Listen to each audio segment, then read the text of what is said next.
In your entire life? No. In 50 years? No. Why not? Because I don't believe any woman will go. Why have anything to do with me? Why is that? Because I am not a good person. I wish I was, but I'm not. And so if you got one, you'll be mean and stuff? If I had a girlfriend, I don't know if I'll be able to treat her right. Oh. So you would be mean? How do you know they wouldn't want you? How would you know they would? What? How would you know they would? Because women take people with money.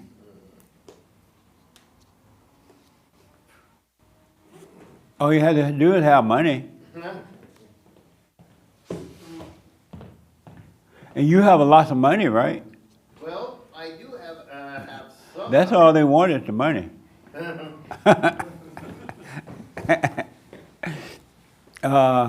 Did you want children at any point? Like I said, well, no, I never had a girlfriend. So you never wanted kids? No. Oh. He's texting his girlfriend right now. Huh? I said he's texting his girlfriend right now. What? Actually, it's for business. It's just going to take a So second. he's texting his girlfriend right now. Oh, yeah, I'll wait until you finish. I'm sorry. Amazing. Look who's back. Mary, welcome back.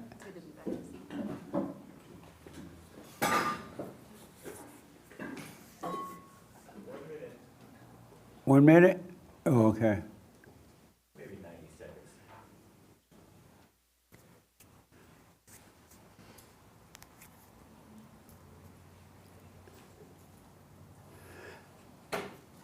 Wow, there he is. A day late and a dollar short. Why black people always late? I was up there about 20 minutes ago. I was just conversating. Oh, you been here for 20 minutes? Yeah, maybe about 20 minutes. Oh, James didn't know you were here. Yeah, I didn't go back there yet. Oh, and we were talking about saying bad things about you What? because we didn't think you were here. Wow. Did you go salsa dancing, Frankie? I did. All weekend? I did. Whoa. I should have invited my Dominican brother. You salsa too? Of course. Yeah. You do? If I what? You know how to do salsa? Oh yeah, a little bit. One time I went over there and they was having this salsa thing, and Francisco was dancing with this woman, and they both were old. They were old then. That was like 5, 10 years ago. And he got to the point where he took her and bent her over like that. I was like, whoa. And he was able to pull her back up. It was. I was about to call the emergency room. Have you done that too? Yeah, about 30 seconds, Jesse. A little bit. So what? Yeah.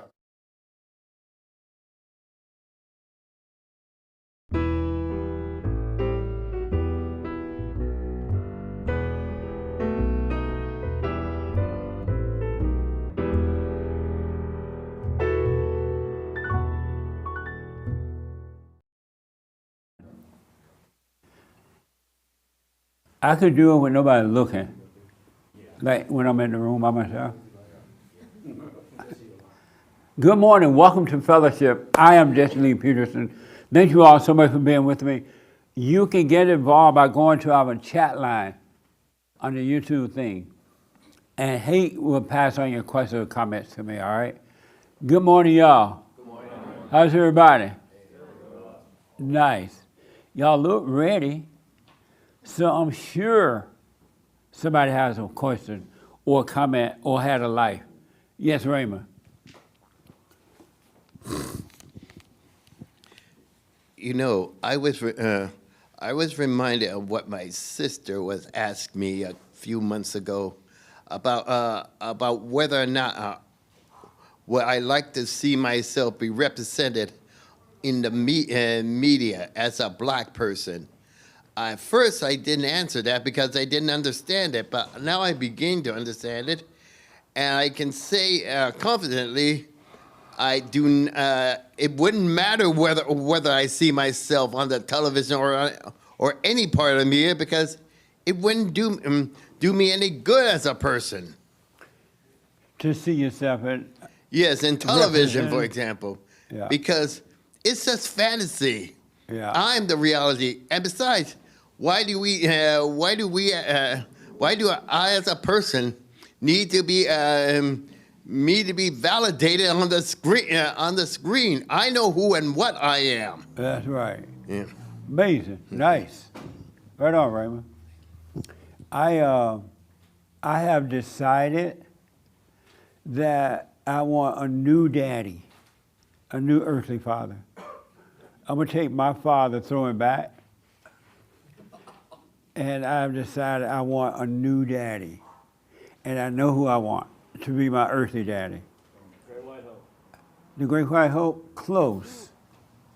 I want Elon Musk daddy to be my daddy. Elon, can I have your daddy? Why? He's got like a dozen kids. I want Elon Musk's father to be my father. Elon Musk's father to be your father? Yeah. Oh. Not Elon. I want Elon to be my brother. Why do you want Elon Musk's father to be your father? Because Elon's father came from the old school like I never seen before. You know they don't get along, right? They don't speak. Not true. Yes, it is true. No. I just saw an interview from him. He hates his father. Not anymore. Oh yeah? He used to Okay. because of the mother. Mm. But Elon Musk's father had, according to Elon Musk's father, he had a major impact on Elon Musk and his brother and his sisters. And he raised them in the way that, and I'm sure they're not perfect because I know the mother, Elon Musk's father and mother had issues. She didn't want to be home or something like that. She wanted to be out working. But his father, Elon's father, and Elon's father, they raised their sons and daughters the way they should. Not perfectly, they had a little emotional issues, but he had an impact on him while he was in school and everything that is showing up today. I would love to interview him, talk to him. But he reminded me of the good old days, when boys were boys and men were men. He reminded me, my grandfather was really tough and on it, but he wasn't nothing like this. But he reminded me of when I was growing up, I never, and I really reflected on this weekend so I can be honest about it. I never heard a man complain growing up. Now, I'm not saying they didn't complain, or maybe somebody heard them complain, but I never heard my grandfather, my uncles, and I didn't even hear my father complain until he started to develop Alzheimer's. Then he started complaining. But I never heard a man complain before. But now men complain worse than women. They're like little women. Sorry, guys. They complain, they whine, they worry. They can't handle anything emotional. It's over when it becomes emotional, no matter what it is. And then I never heard my grandfather or my father, until my father developed Alzheimer's, they never cried. And if a woman had told them a man is supposed to cry, she would have got slapped. I'm pretty sure. It would have been violence. Well, I'm not violent, but just had a knockdown. Just a little slap. Yeah, it wouldn't have hurt, but gone down. Because men didn't cry. And then if you were a boy and you cried, they call you a sissy. Go sit down, you little sissy, stop that crying. You've been around your mother too much. You too much mama boy if you cry. And now Oprah told y'all it's okay to cry, everybody crying.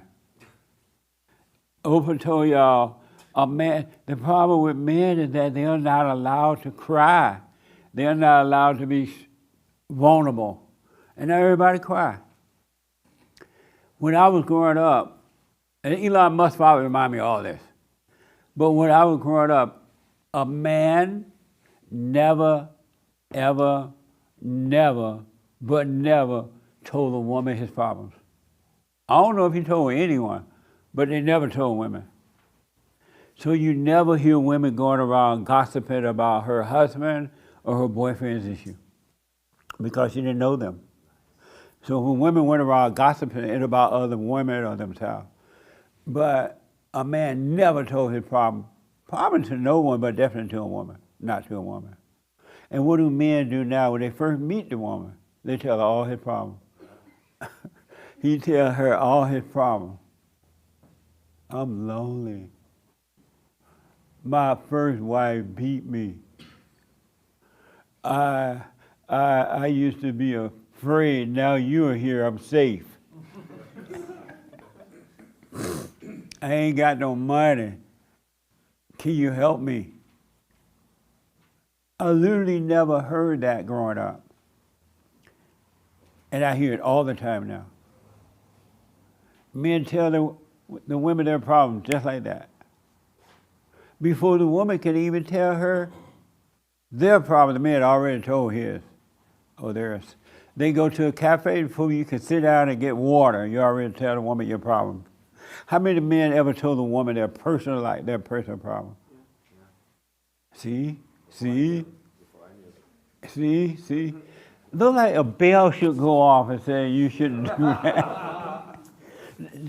Like when you were doing it, you didn't have a little bell to say, no, don't do it. No, I thought it was like you're supposed to be, like I'm supposed to be able to cry and tell a woman my problems, but the And reality why did you is, think that?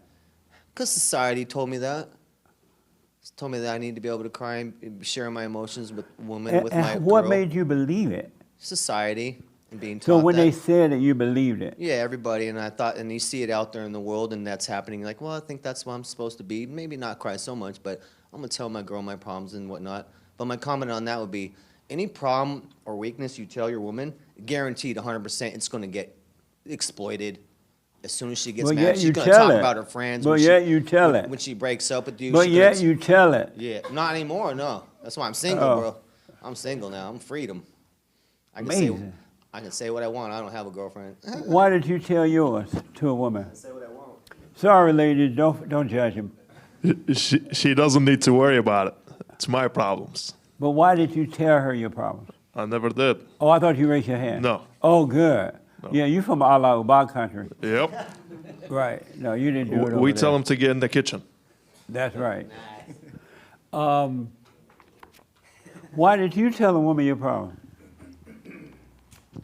I was 15. And so you, at 15, you thought it was fine? Yeah. We really didn't do it at 15. Amazing. And so Elon Musk's father reminded me of that. And when I moved out here, growing up, I didn't hear my male cousin, anybody doing that. So when I moved out here, I started to hear it a little bit more from men doing that. I'm like, what the? You are not, but anyway, you already know you're not supposed to. It looked like a bell will go off. Like, no, right? But it doesn't go off, huh? Yes. I think it does go off, but then the media is constantly telling you that, like, if you have problems, it's because you're not in touch with your emotions and all this garbage. And so you just keep pushing that bell away until you just can't hear the bell anymore. Okay, what? Yeah, So it's like, crazy. just because the media and you hear other women saying you're supposed to do it, even though there's something that says no, you're not supposed to, you just do it anyway? I mean, growing up, you just hear it from everywhere. And men, at least this is my experience, the men didn't say that it was a lie. They just did their own thing.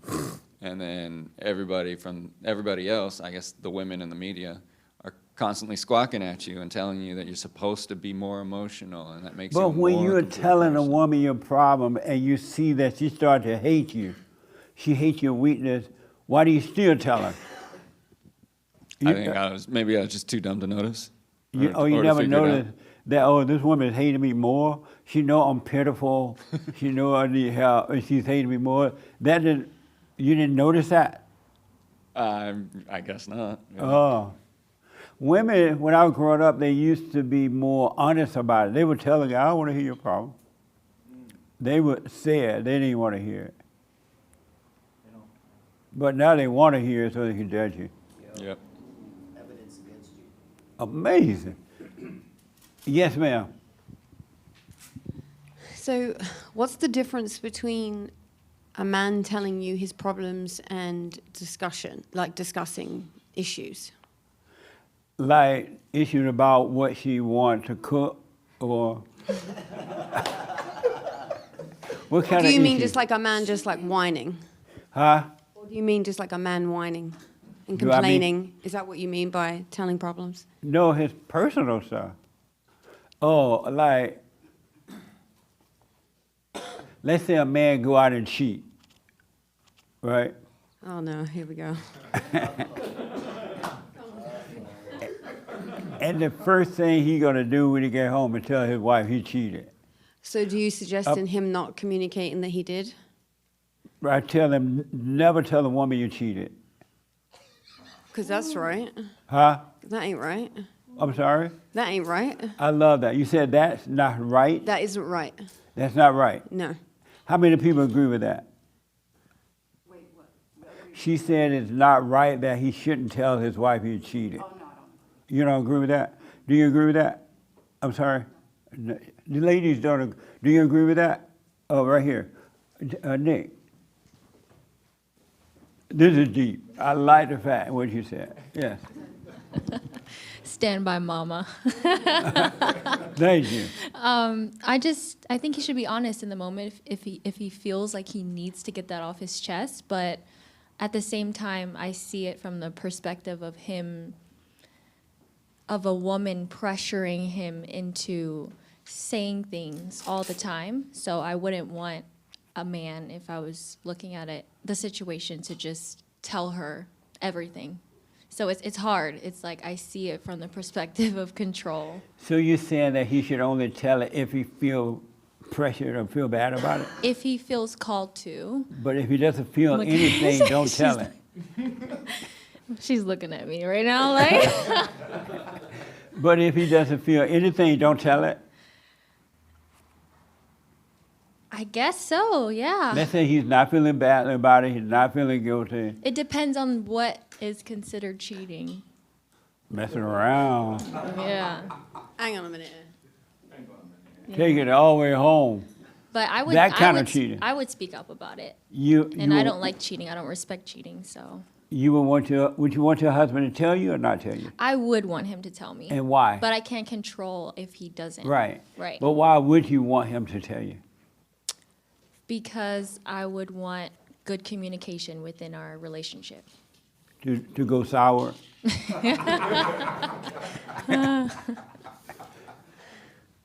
Because you know once that happens, the communication is over. It's just fight now. He got to prove that he's not doing it. Interesting.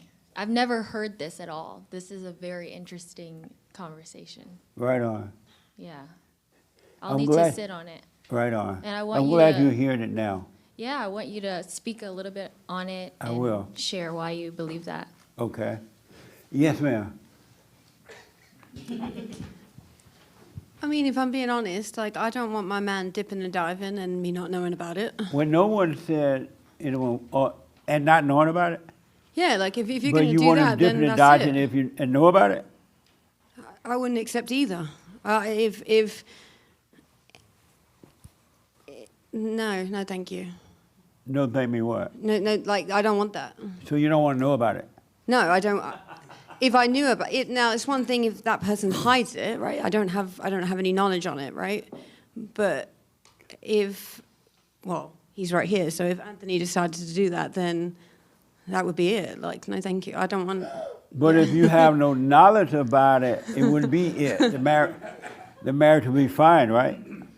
Yeah, but it's under false pretenses. It's under lies. It's under. But you wouldn't know that, though. I think I would know him enough to know if he was. Yeah. What?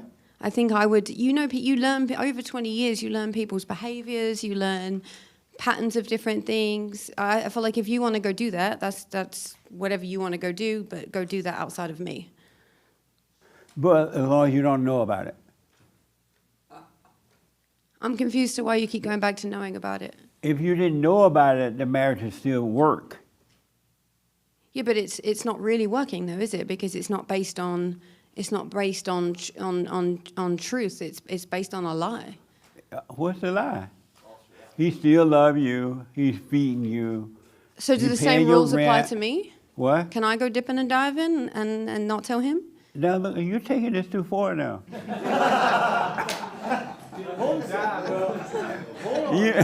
You're getting too serious about it. That's why you shouldn't know, because as soon as you find out, you're going to go do it. No, I wouldn't. I just I don't think You'd you be should like, do well, another evil just because somebody else has done it evil. Oh, cheat So on you- you so- would be evil? So do you want somebody? No, but one second.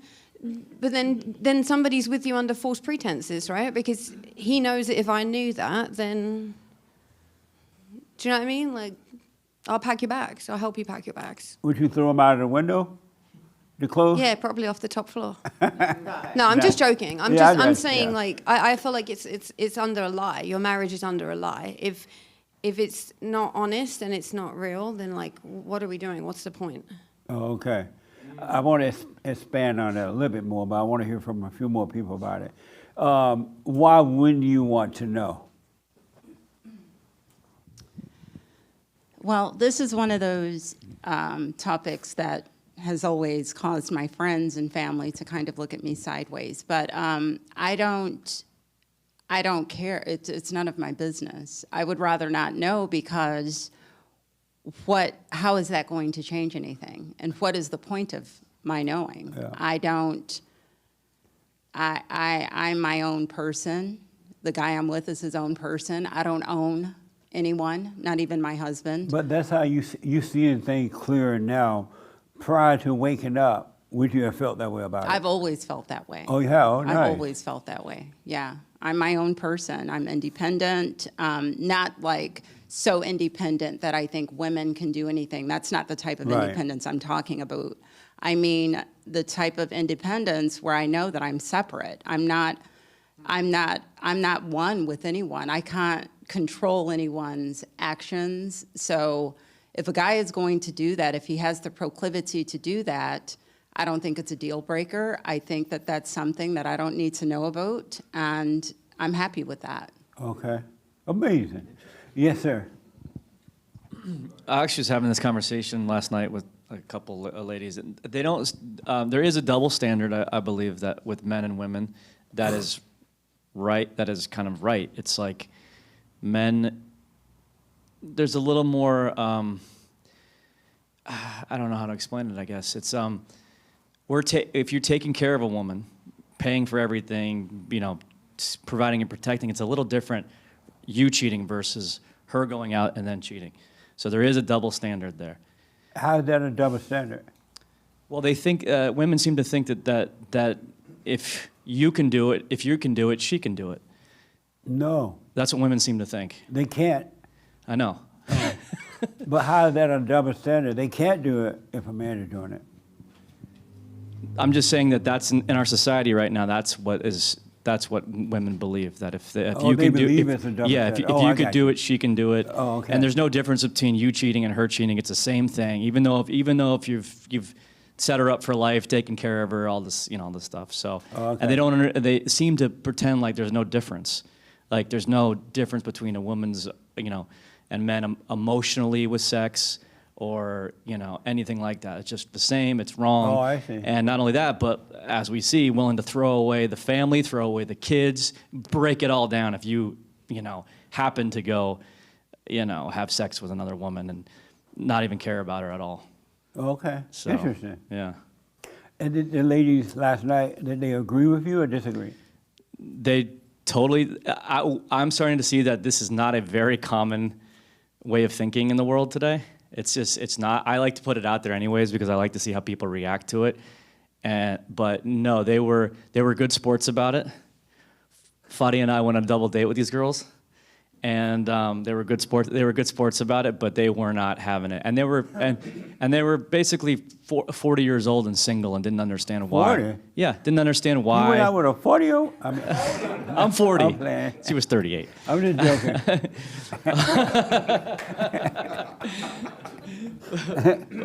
Sound like they're too old to even care. Well, I mean, they were still talking. They were still talking about wanting a family and kids and all this stuff, and they didn't understand why they didn't have it. And we were talking about this, and we were talking about the order of men, and they were just, no, that is crazy, right? Like, what do you mean men is above a woman? And just. Oh, okay. And then Fadi and I were talking about it afterwards. It's just like, this is the society now. There's just. And the reason, because the men are so weak. They're not even setting another example so the woman can look at it and say, oh, that makes sense. Or, oh, I like that man because he's strong, he's a little different. But the men are just like the women now. They're like totally like the women now. Mm-hmm. They think like them, they feel like them, they act like them. Well, going back to what you were saying, there is no difference now between men and women, which is why they're telling each other the problems. Right. I think back in the day, if you look at even like the movies, the films that came out of Hollywood, it was like the strong, silent man who barely said anything, and it was such a turn on to the woman, and he would he'd make a couple jokes and not say anything, and there was a difference portrayed with men and women. And I think we all had, like, men had their own social clubs, women did their own things together. Yeah. There was this separation. Yeah. We understood fundamentally that men and women were very different, and there was differences. And it was fine, too. It was okay. And now we're supposed to all be the same, all be equal, all share each other's problems, and it's a mess. What a mess. I remember when I first moved out here at 18, and I went through hell between 18 and 30-something. Oh, my God. It was a mess, but I never told anyone. I could have easily been at a Diddy party. When I look back, I'm like, was I there? But I never talked to it because I didn't even know. It was just something that was happening in my life right then. You know what I mean? I didn't know it was something that I should be feeling bad about, or I need to go cry to mama about, or cry to some woman about. It wasn't in my mind. I was just going through my stages of life. This is what it was. I remember I had a roach-infested motel room. I didn't have an apartment, so I got a motel. And I'm sure I ate roaches for breakfast, lunch, and dinner. And the roaches crawled on my face at night, and I thought I would get a massage. But I never complained about it. I never really whined about it. I stayed there until I was able to move out and get an apartment. It just never occurred to me that, and I was doing a lot of dating, I never said to the woman, oh, I'm over here in a roach motel, hotel thing, right? It just never occurred to me I should say that. And now it's the first thing on men's mouth. What is wrong with them? Isn't that crazy? Yes, ma'am. I didn't know you're supposed to say that. Even when I call home, or once in a while I call home, or I would see my family here in LA, they didn't know anything was wrong. Because I didn't know it was wrong. I just knew I was going through crazy stuff, especially being from Alabama into a big city like LA, from a plantation, right? I knew it was different stuff, but I didn't know that stuff existed. But I just rolled with the flow. And one thing just went from one thing to another. I was a teenager, young person at the time. I didn't know you're supposed to be telling it. I didn't know you're supposed to whine and complain about it. I just didn't know. I'm glad I didn't know. Yes, ma'am. I was just going to add, something that just occurred to me is, you know, whenever I've ever been in a relationship, I've never thought about a guy cheating. You know, Nice. it's just never occurred to me, and to my knowledge, it's never happened. But I noticed with my girlfriends, they would, you know, be looking through their, you know, boyfriend or husband's phone, or, you know, just tracking the guy, and those are the ones who ended up actually getting cheated on. Yeah. And the second thing I wanted to say is, in terms of what you're talking about with men complaining and all of that, it's interesting because I grew up in a household where my dad, you know, he never complained. He's that alpha male you always talk about, that you experienced during your upbringing. And as a result of that, which is why the father is so powerful in the Right. household, those but are we the didn't men. even think of it as alpha male or beta male. You know, you're just being a male. Right. You know? Well, yeah, I'm You just had saying seen that. your father and others that way, so it was just a natural way for men to be. Oh, I totally agree. Yeah. I'm just using that term because yeah, it's okay. kind of like a Jesse term. But yeah, I never knew that term before I met you. But in any event, you know, those are the guys that I've always gone after because I think women want, or girls always want to date and marry their father. So I've always gone for that Right guy on. who has those similar attributes. So I just wanted to mention that. Nice. So what do you think about, should a man tell his wife if he cheats? No, I don't think so. Even the girlfriend want to know if you cheat on her. What sense does that make? I remember, I guess when I got my first girlfriend at 15, and she went to a different high school than me, but she was my girlfriend. But then I had another girlfriend at my high school, right? But I didn't know I was cheating because it was just a girlfriend. And then, so I dated this other girl for a long time. We finally broke up. And then we didn't talk for 30-something years.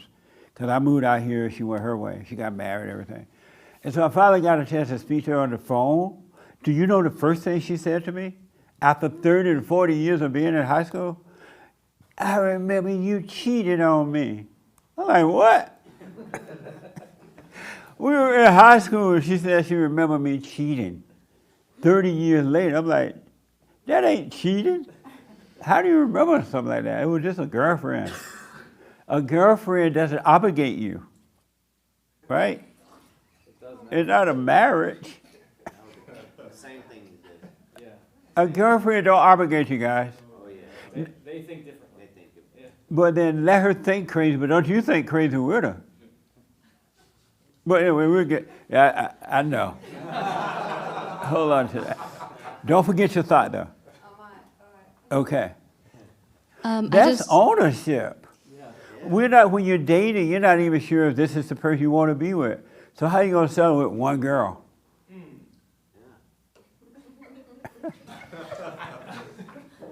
Anyway, where am I?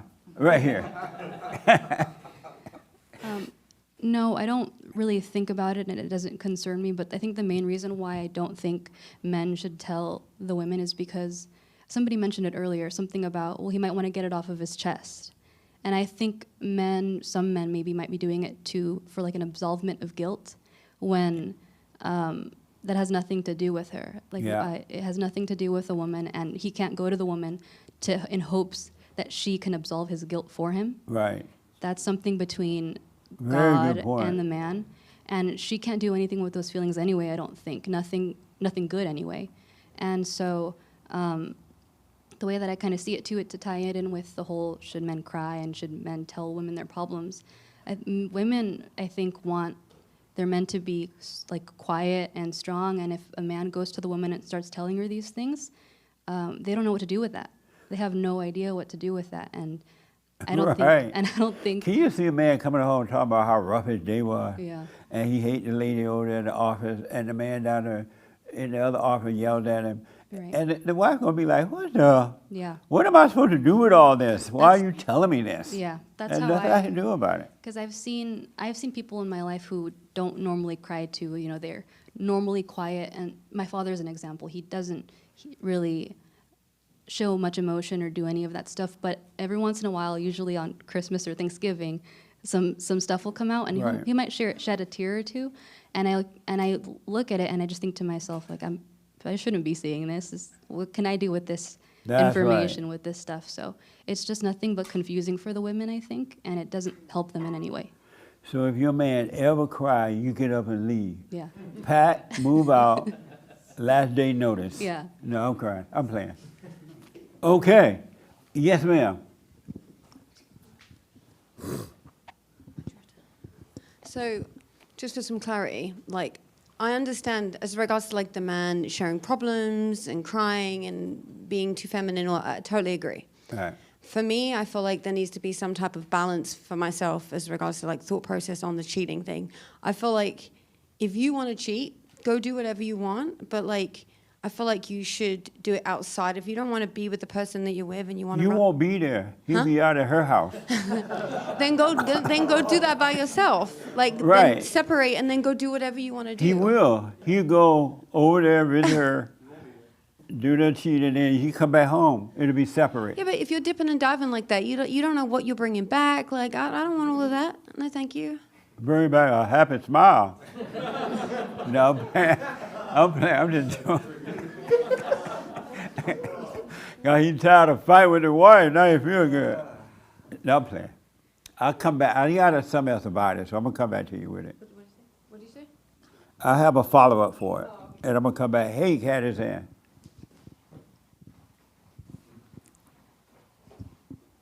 About the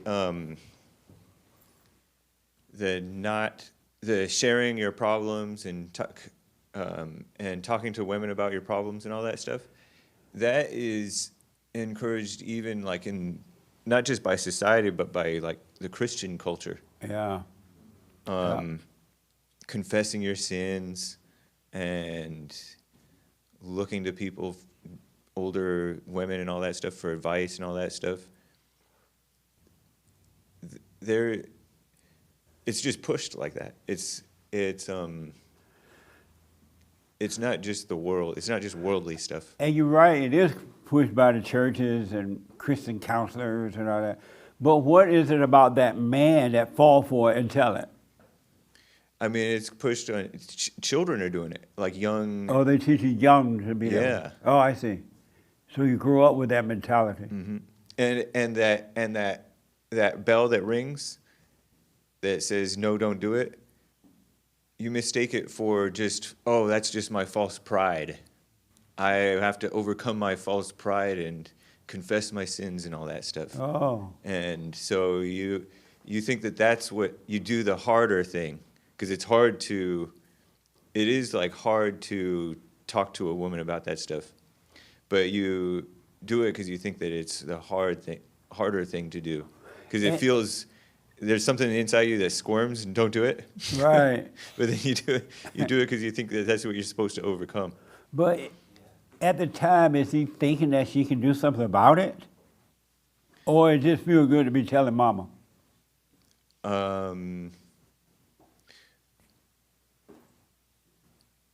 It's, I think that people think that it's, like it's biblical, confess your sins one to another and stuff like that. That ain't biblical? It says that in the Bible. But not, that don't mean that. I know. Well, I know, but people don't know that it doesn't mean that. Oh, okay. Interesting. Okay. We're going to move really fast now across this room. Right here. I've noticed that a lot of women want to get into the counseling, like mental health, psychologists. They're motivated by this, and it's really. I've noticed a lot of women currently are motivated. They want to get into psychology, counseling, mental health therapy, and stuff like that. And it's really they're jockeying for power. They want to get this juicy information so they can hold it over your head.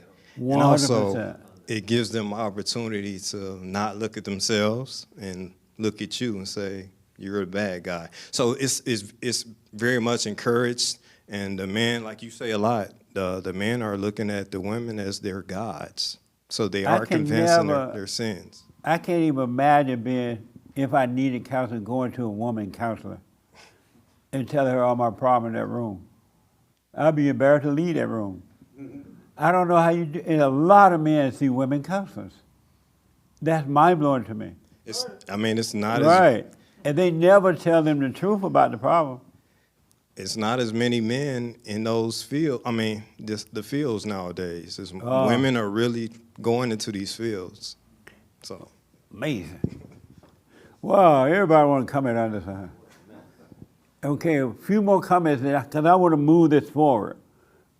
More I want to add. Yes, sir. A very long time ago, I never cheated on her, but my ex-girlfriend, I told her something that I shouldn't have told her, and it was hell to, she used it against me through the whole relationship. Yeah. It was hell to pay. And then I told her because out of guilt, and then it felt like the right thing to do, and it felt like I was being a good person by telling her. And I learned, but then even though I was like, she was giving me hell for it through the whole relationship, I still didn't realize that I shouldn't have told her. Really? I just blamed her. I was like, oh, she's the problem. Like, if it was somebody else that was more reasonable, maybe that other person would have treated me better about it, but it's her, and then she was the issue, and I would like flip the blame. That's amazing. And I couldn't see that it was, Yeah. and it had nothing to do with her because I told her to try to get the guilt off of me, but at the time I didn't know any of this, so yeah. That's too bad. So your father never told you not to do that? My dad was, growing up, my dad was pretty weak. And he used to tell your mama his problems? I've never really seen him tell my mom his problems, but he was still weak. My mom ran the household and everything, so. Oh, yeah. Okay. Yeah. What a mess. Yes, sir. In my experience, if you don't talk about your feelings for long enough, they'll just nag you about it. And if it's up to you to not like buckle, like it's Right. just none of your business. Like I'm okay, but Right. sometimes dudes might just buckle and just get annoyed. Okay, And this then they're happened like, you and that don't happened. ever tell me your problems. And then a week later, you hear about it from someone else. Like what? Yeah. Yeah, you just gotta shut up and be like, it's just none of your business. And she gonna tell her mama? Yeah. Amazing. I think I saw a hand. Oh, Raymond first and then here, and then we're gonna move real fast. Yes, Raymond. From what I'm hearing, it seems like men need validation from a woman, especially when it comes to their infidelities. I say to this: if it comes to marriage, better to fail at your marriage honorably than be dishonorable about it, because that'll do more harm than good. Well, as soon as you tell your wife your problem, your marriage is failing. So it's already failing. So, it's over. Would it help you keep it to yourself? Yes. Another thing. Thank you, Raymond. Right here. And then we'll go real fast. Another thing that I never heard, honestly, never heard a man do when I was growing up. And this isn't true, but I hear it all the time now. I never heard a man gossip. I never heard of teenage men, young adult men. I never heard a man gossip. Now that's all men do, gossip. They gossip more than a woman. We were told that the man is supposed to be the one that pointing you back to the source that help you get past stuff. But men gossip now. Men gossip now like now they're going north. Isn't that amazing? They don't help. They gossip. They make the problem worse just like the woman. And they seem to think that it's normal to gossip. Because you tell them, hey man, you shouldn't be gossiping. Oh, I just tell what I want to tell. Something like that. Yes, sir. Yeah, so I agree with Raymond. I think men just want kind of the validation. So in my experience, like, working, I had many different girlfriends over the years, and the less insecure ones, maybe the fat, uglier ones, if you tell them your issues, they're more willing to give you that validation. But like the hotter ones, they won't they'll be more upfront about like, why are you telling me this? But I think both lose respect. But I think since the insecure ones maybe can't secure another guy, then they're more likely to give that to you, even though they may be losing respect. And so you told your problem to the lesser one and the hotter ones? Yes. You told both of them? I did. I didn't learn my lesson. Amazing. Right here, real fast. Yeah, so you said if a man should reveal if he's unfaithful or not? No. That was the original question, right? Or A man should never tell a woman his problem, and if he should cheat, he should not tell her. Yeah. A story from my mom's family came up immediately. One of my mom's aunts died of AIDS, but this is rural Mexico, like really, her husband would come here to work, supposedly, and when she started feeling sick and she went to the doctor, they took the blood test, she had AIDS. She died, come to find out, her husband was here with prostitutes, doing it without protection. Nice. So, really? No, is that I'm okay? joking. It's not right, you know? Go ahead. And then he finally revealed, when I was up in the north, here, I was with women and, So you're saying that to say that a man should tell it? He shouldn't do it at all. No, are you saying Because that he they should? got married We through the already know that church. part, but are you saying he should tell it if he does it? Well, he shouldn't, but then again, he shouldn't have done it in the first place. We know that. But if he does, should he tell it is the question. That's a really tough, in the situation that I told you right now, that's a really tough one. So, you're not sure? I'm not sure, but if he should say, then that's basically sentencing her to death. So or telling her that saying I right. Are you give an saying- affection to you. So are you saying he should or should not tell it? If he's a real man, he should be honest about it. He should? Yeah, because he made a promise in the altar to be faithful, and they both made a promise in front of front of the family of the woman, in front of the family of the man, in front of their friends. Well, he everybody made no was promise there. he's going to come back and tell it. Well, if you make a promise to God, you should keep it. But you don't ever see marriages made promise to God. Well, they should. But they're not. They're not, but we should do that, right? Okay. Break the cycle. But because of time, you saying yes, he should tell it or not? Yes. Okay. Yes. Right next to him. All right, from personal experience, when I was with the mother of my daughter, I cheated on her, and I told her about it, thinking that work it out, let's fix whatever's broken. That was the worst mistake I ever made because there's no redemption, there's no such thing as forgiveness. All you have is giving her a tool to control you for whenever she's angry. Absolutely. And that's exactly what happened. In my opinion, when a woman says, I expect my man to tell me, if he does, it's like you have to choose. If you trust that man, trust that he will fix whatever led him to cheat and work on the relationship. Or you want him to tell about me, know that when he tells you, that relationship is over. Yeah. Because there's no trust. There's no coming back from that. Absolutely, man. Amazing. Yes, sir. Did I see your hand? Yeah. Okay. I was saying, the fact that the woman say you shouldn't tell me your problem, that should be the clue that you shouldn't. Right. Sorry.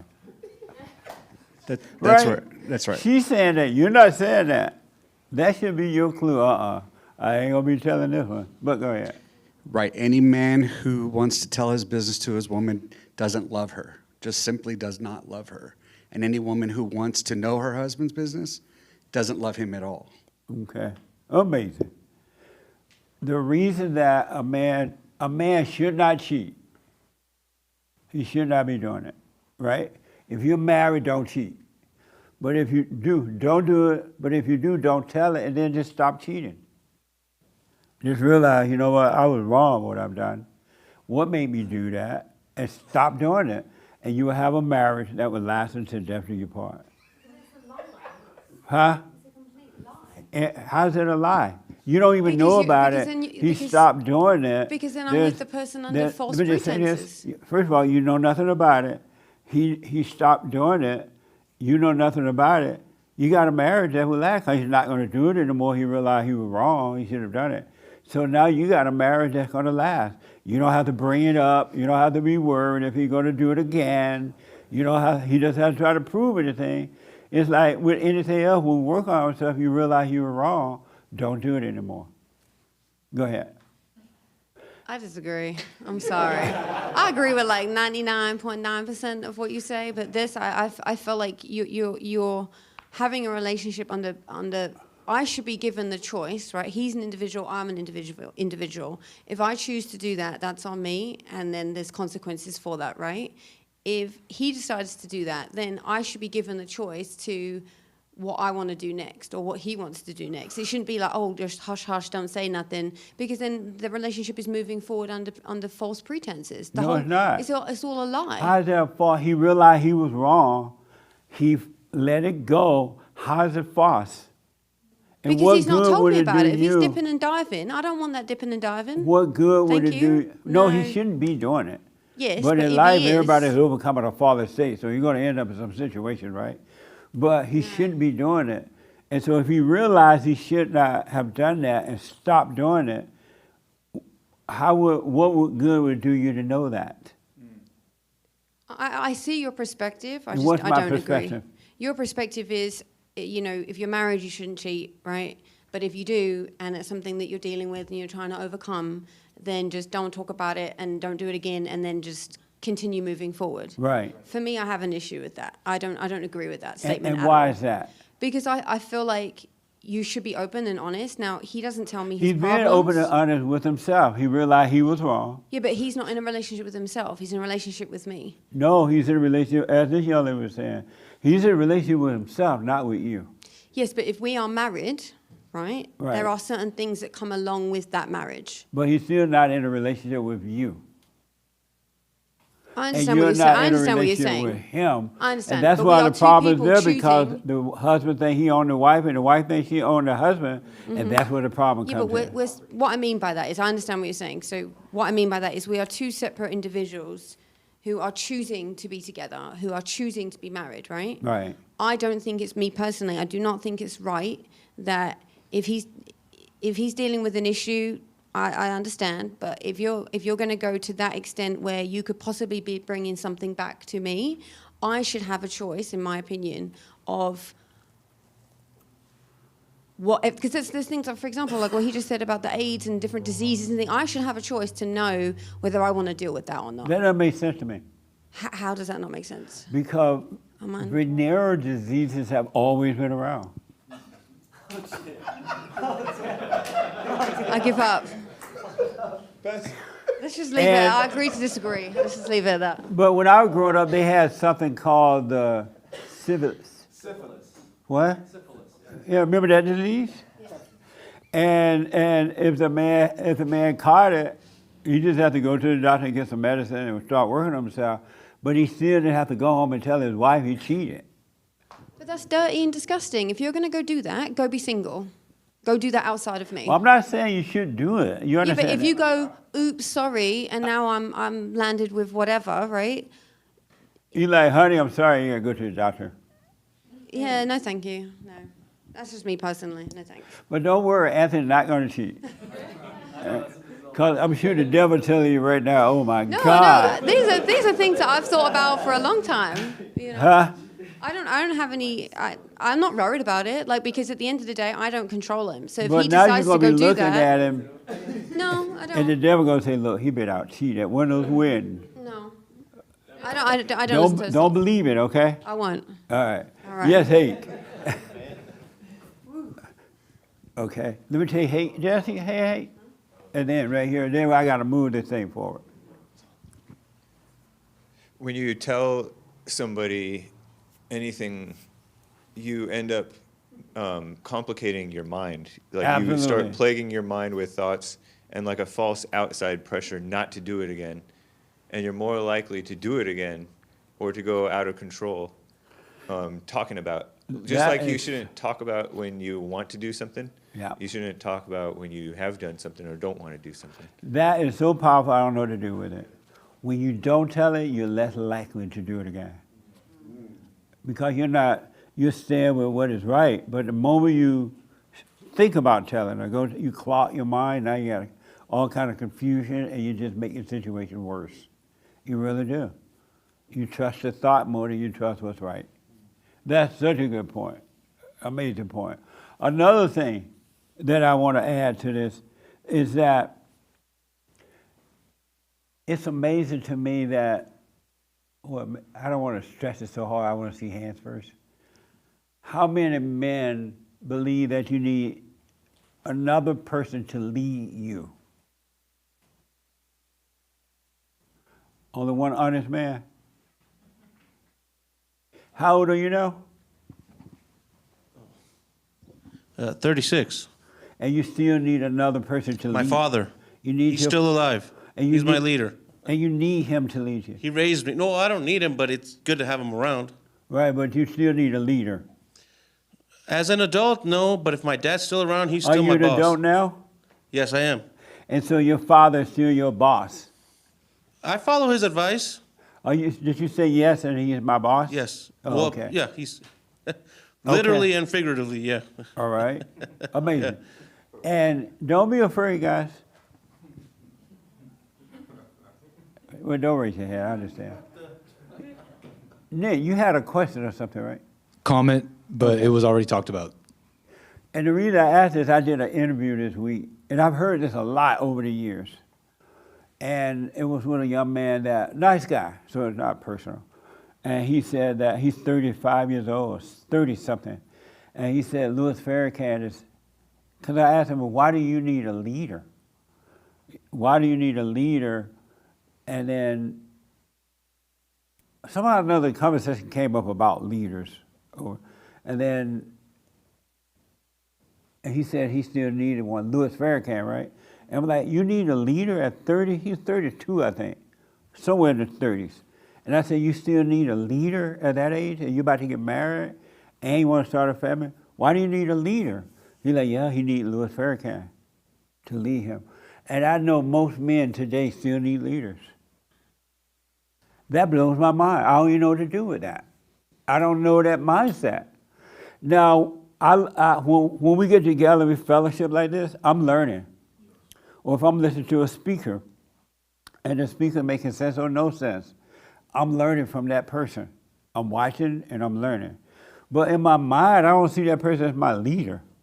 I don't know what that is. I don't know what I'm supposed to do with that. You know what I mean? I go to church, I listen to the preacher, and I never think of that preacher as my leader. I don't know what to do. I don't know how you think that way. God said we have a leader in here. And our fathers lead us up to a certain age, then they send us off, and we go in the world and we suffer. And then we finally get sick of suffering, we come back to the leader within, and the leader will lead us the rest of the way. That doesn't mean we don't learn from one another, we don't building houses, even spiritual things. I learn so much from y'all, you don't even know how much I learned from you, right? But I just know that's never been in my head. And there are so many men in leadership positions, I totally respect them. And I used to notice that other people around them tend to put them on pedestals and worship them, right? And everything. But I don't know how to do that. Can one of you guys tell me how you make your mind do that? Okay, I understand. You don't want to tell it in front of the ladies. We'll talk about this on Thursday night meeting. Yes, Doyle. I think it just comes down to not knowing who you are, not knowing yourself. You know, guys will say that it's nice to say that I don't have a leader, I don't follow any man, but they'll still follow you or another person. It's because you don't know yourself, so you think that somebody else can save you. That's really what it comes down to. It's something else has to be wrong. Because I know over the years I met some amazing leaders. And they're leaders. They don't see themselves that way, but people see them that way. But because I've never treated anyone that way, they've always said, well, you know, they don't treat me like I'm your leader. But it's not in my mind, so I don't know how to do it.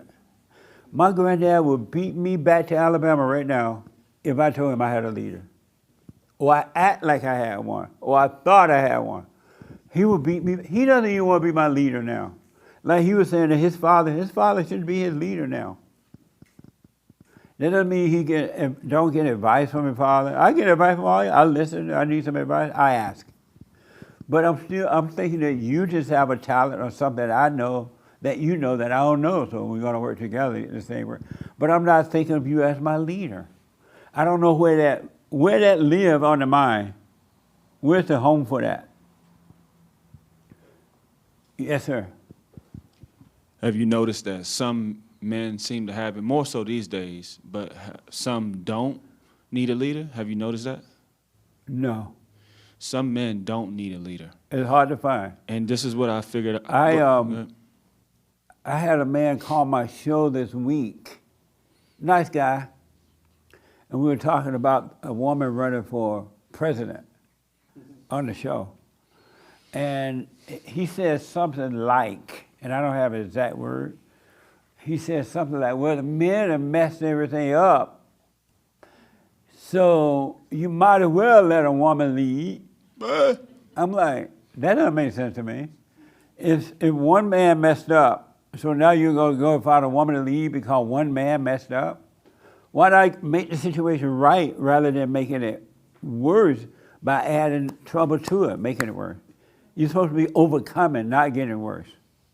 So that didn't make sense to me, but he was like really on it. And then another guy called my show and he had read some book about some Black Panther or somebody. He was like really into what the Black Panther said. And I realized this is why black people are suffering, not all but most. It's because they're so accustomed to, in their minds somewhere, they are accustomed to leadership, an outer leader. They don't learn from one another and take the good or the bad, dump the bad off and take the good. But they're looking at this person as their leader. And this person's like totally wrong, but they'll believe it's true. Yes, sir. So I was thinking about this too. That's a good question. So what I've seen is what happens is when a boy is traumatized when he's young, and we all are in some way, what happens is you immediately disconnect from the ultimate source, which is the father. And so in that disconnection, you then long for someone to guide and lead you. You first get disconnected from your earthly father. But see, because of time, that's not it though. Can I finish? You're right, that does happen. But we were all, we all been, Christ said that all who are born through the woman must be born again. So everybody got to be born again, right? But it was because the example of the father and the grandfather was leadership example. And even in that fallen state, I know what you mean, but even in that fallen state, the boy still know that something's wrong if he's not being a boy. You know what I mean? If the mama tried to braid his hair, he'd be like, oh, don't braid my hair. You know what I'm talking about? And so that's what I'm talking about. What do you think about that? Oh, you don't have the mic, huh? You said what I think about that? Yeah, but a boy still know the difference between a boy and a girl. Yeah. Even though both the boys and the girls have been traumatized spiritually. All who born through the woman are going to go through that anyway. Yeah. But what do you think about, in the good old days, the boys still knew not to let mama braid their hair. Yeah, but you still have to account for the fact that many different people in our generation are not trained the way that your generation were. So right, of course. It's way worse than that. So you have majority of young boys who are disconnected from their fathers. Look at the black fatherlessness in our community, just alone. And so when you get that disconnect, the boy is going to be looking for an outside source to lead them. And so they're looking for these leaders. That's where you get that. Amazing. Yeah, I understand that. You're right. That's true. What a mess. Y'all keep raising your hand and I want you to, and then I don't want you to. All the day you want to talk. Where's your hand? Yes, sir, and then here. Yeah, I didn't literally mean that my father's my leader, but... You said it with power and authority. Yeah, he's my leader. Right, yeah, he said like, yes. As long as he's alive, he's my go-to guy for advice. That's what I was trying to say. Oh, that makes sense. If your father's still alive and you have a connection with him, right? He's your go. I think that's the only exception when a man should tell his problems to his father. Okay. Right? Not the mother, not the girlfriend, not the wife, his father, right? Okay. Is that true, or am I right? Yeah, or no? I mean, yeah, You should go to your father. Yeah. For advice like that. As long right? as he's still alive and you're connected Right. to him, right? Yeah. Absolutely. Okay. Absolutely. Yes, sir. I just found it interesting that he said our community. It just dawned on me Yeah, that's really nothing, but quickly. that's a whole different subject. Yeah, it just dawned on me. Well, go ahead. Yeah, I'll just say it real quick. It dawned on me really quickly that the white people we don't have a community. Right. Black people don't. There either. is no community. You know, Yeah. it's crazy. Yeah. You know. I started to comment, but I don't want to Yeah. get. But you're right. There's no such thing as a black community. That wasn't even thought of or heard of in the good old days. That's ridiculous. But when you enter the blackness and you identify with the outer self, that's what you think. Should white people be thinking about our community? Like, no, it's a serious question because now that we're being diluted out of the country completely, should we be thinking more like our community? Should we No. be? So how do we You prevent should that? try, From, it's like if something is wrong, you try to look and see what's wrong and how to resolve the problem. And so starting a white community and calling it our white community just create more problems. Right. It's not setting that example. well, then how do you prevent America from becoming non-white?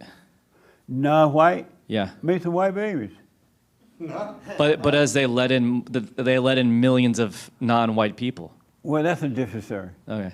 I don't want to talk talk. about it Yeah, not right now. I don't mind talking about it even here about that. Uh-huh. It's just that because of time. Okay. It's going off into something else right now. Another thing I saw in a documentary. This young man became a doctor in his 20s. He was from Haiti. This was a documentary. And so he became a doctor, a really good doctor, according to the story, very popular. So he met a nurse at this hospital that he worked at, and he ended up, and she was from Haiti too, so he ended up marrying this nurse, and he started a family. They had 2 kids, a boy and a girl and a boy. So they bought a beautiful home, they had a nice family, and this doctor got busy, he got busier. And so the nurse wife had to stop working and stay home and raise the kids. And so what the doctor did after, they had been married like 10, 12 years, and the doctor met another nurse at the hospital, and from Haiti, according to the story, and the doctor ended up marrying that nurse. He had 2 nurse wives. He bought her a beautiful home. And they had 2 kids. And so they stayed married for like 10 years or so. So this man had 2 wives living in, and they didn't know about each other. And so one day it got to be such a burden for the father. It appeared, they don't know what really happened, but it appeared like he tried to commit suicide. He set up his own situation to get killed. And so some car ran over him. They think he planned it. And they took him to the hospital. And when the first wife walked into the hospital, she rushed in there. She walked in. She saw this man, new wife, sitting there. She was like, well, who are you? She's like, well, I'm his wife. And she's like, no, I'm his wife. And so the man finally died. He didn't come out of that situation, he died, right? And so the 2 wives had to fight it out and blah, blah, blah. But I was thinking about that, sir. What do you think made that man do that? What drove him to do something like that? What do you say to that? And he never told one wife about the other at all. What do you think drove him to do that? I don't know. Maybe one wife was getting on his nerves and he wanted something new. I don't know. So what now? Maybe one of the wives, the old wife, was getting on his nerves and he wanted something fresh. Maybe the old wife would get on there. That's possible. What do you think made him do that? He watched JLP and they said, don't tell your woman this. Huh? Oh. What do you think made him do that? I guess he couldn't help the temptation not to. I'm sorry? I guess that he couldn't help the temptation not to do it. That's what made him do it. That Right. same spirit that drove this man to do that convinced him that he could get away with it, that it was good to do it, it's going to work. That same spirit is in everybody in this room and everywhere. It's the same spirit. But the average person will look at him and judge him. And I want you to know, just because you're not judging, it doesn't mean you're accepting it. You're just not judged because now you have an understanding. You understand what's going on. You're understanding what people are driving other human beings because you understand what's driving you. That was such a dumb idea. But he believed that it would work because Satan told him it would work. Satan told him it would work. 2 different women, 2 different hospitals. He had the same amount of kids with both, everything. But he thought it would work. And then once he did it, Satan drove him crazy.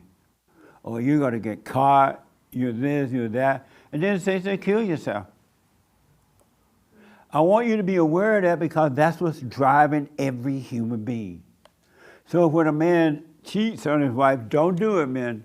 But if you do, just realize what's driving me to do this? What drove me to do this? Why can't I help myself? So you can get over it and you'll never do it again. You need understanding. What? What do you think about that? What do you think about that? Say what? What do you think about that? Like I said, I understand where you're coming from. And so am I coming from a place of truth or not? I think there's truth in what you're saying and analyzing, okay, what's making me do this, whether it's cheating or something else. Or, Men and women. Yeah, for different things that we all go through in life. So if you understand it, why not just go with that truth?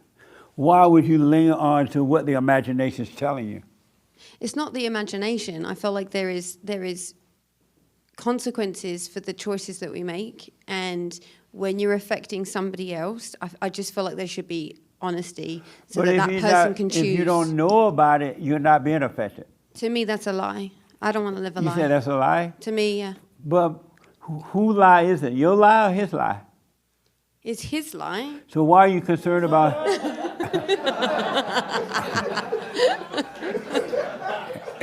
It's going to be a fun car ride home. Why are you concerned about his lie? You don't know anything about it when your eyes are on you. Because I don't want that dipping and diving. But if you don't know about it... So let's just do it like this. If it was something different, right, that didn't affect me, then go do what you want to do. But it doesn't affect you. It does, because How if you go and bring you don't back... know about it. If you go and bring something back, and then now I've got it... But why you ain't thinking about him bringing anything back?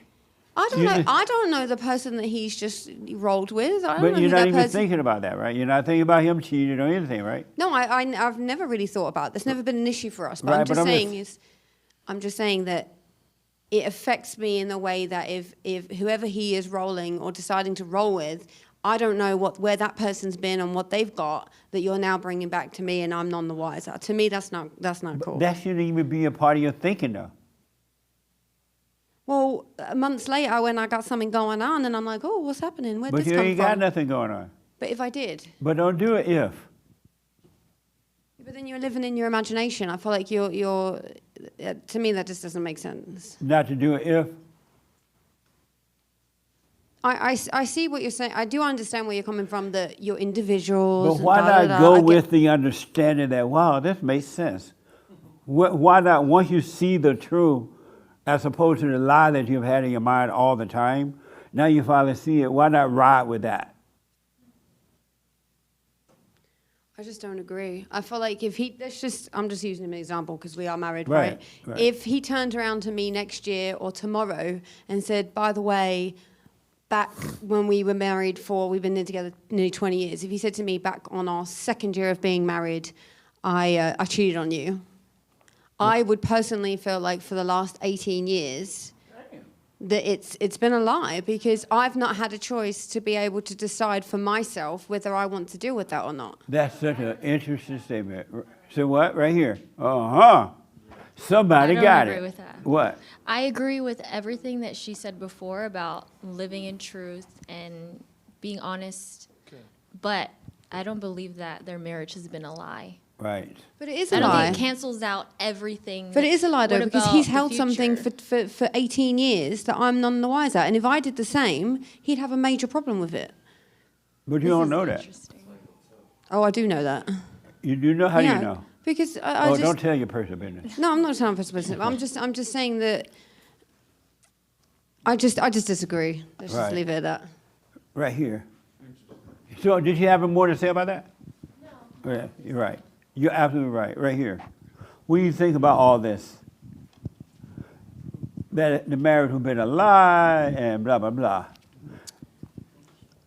Well, one of the guys behind me said something earlier pertaining to this. He said it's a control issue. Yeah. And I agree with that vehemently. While the husband may cheat, say hypothetically, I don't condone cheating. However, if he did that, then he's overcoming. What I'm doing things, and I'm overcoming things that are equal to that. So not knowing what's happening is to my benefit, because to know it, someone else mentioned that it gives the woman this leverage to think that she can manipulate. I know that if my husband did that and then came to confess to me about it, I would milk that for everything it's worth. I would manipulate him until the cows come home. That's right. So, Absolutely. I'm not a jealous person though, so I don't care what anyone does. I'm too busy overcoming. So that's the long and short. Okay. Yes, sir. Oh, let me take Frankie first. I saw his hand. He hadn't spoke yet, and then I'll come to you guys. Yes. So I wasn't raised that way, where men act like that, and they cheated. They You would say you never were raised tell. that way? I wasn't raised Oh, you where wasn't raised that men way. would admit and talk about those okay, things. I wasn't nice. raised that way. Yeah. And I mean, a perfect example, you should never tell, your wife things like that. They Right. can't handle it. So I was raised, they were kind of like children in a way. And even I was to be like the boss of the house when my father passed away. So I'm the one in charge. I'm the one handling and doing all those things. So you would never tell your wife about things like that. They can't handle it. They're like children. Right. Why would you tell your child that you did something or said something? You would never do that. Right. Should be the same way with the wife. Do not tell them anything about that kind of thing. Man. My mom couldn't even drive or, things like that because my father took care of everything. Nice. Good old days. Absolutely. Yes. Just wanted to add a little comment on the conversation about if, false pretenses, having a marriage that's built on false pretenses. But again, I'm not condoning cheating, but all marriages are on false pretenses. That's what I was going to say. I was like, what about all the things that you judged each other on that you didn't tell each other? You built it and you never told him. He's thinking, Good point. I have a wife that loves me and doesn't judge me or whatever. Right. Or all on. the things that you judged each other on. Absolutely. That's deep. Yes, sir. I've heard the STD argument thrown out a lot, and if you really analyze it, there's nothing to do. It's just an argument that women use because you really can't defend against it, right? Absolutely. It's just like, okay, That's a a disease, good point. But really, when you dig deeper, it has nothing to do with the STDs. They're just using it as an excuse, right? As a excuse to make the man tell them.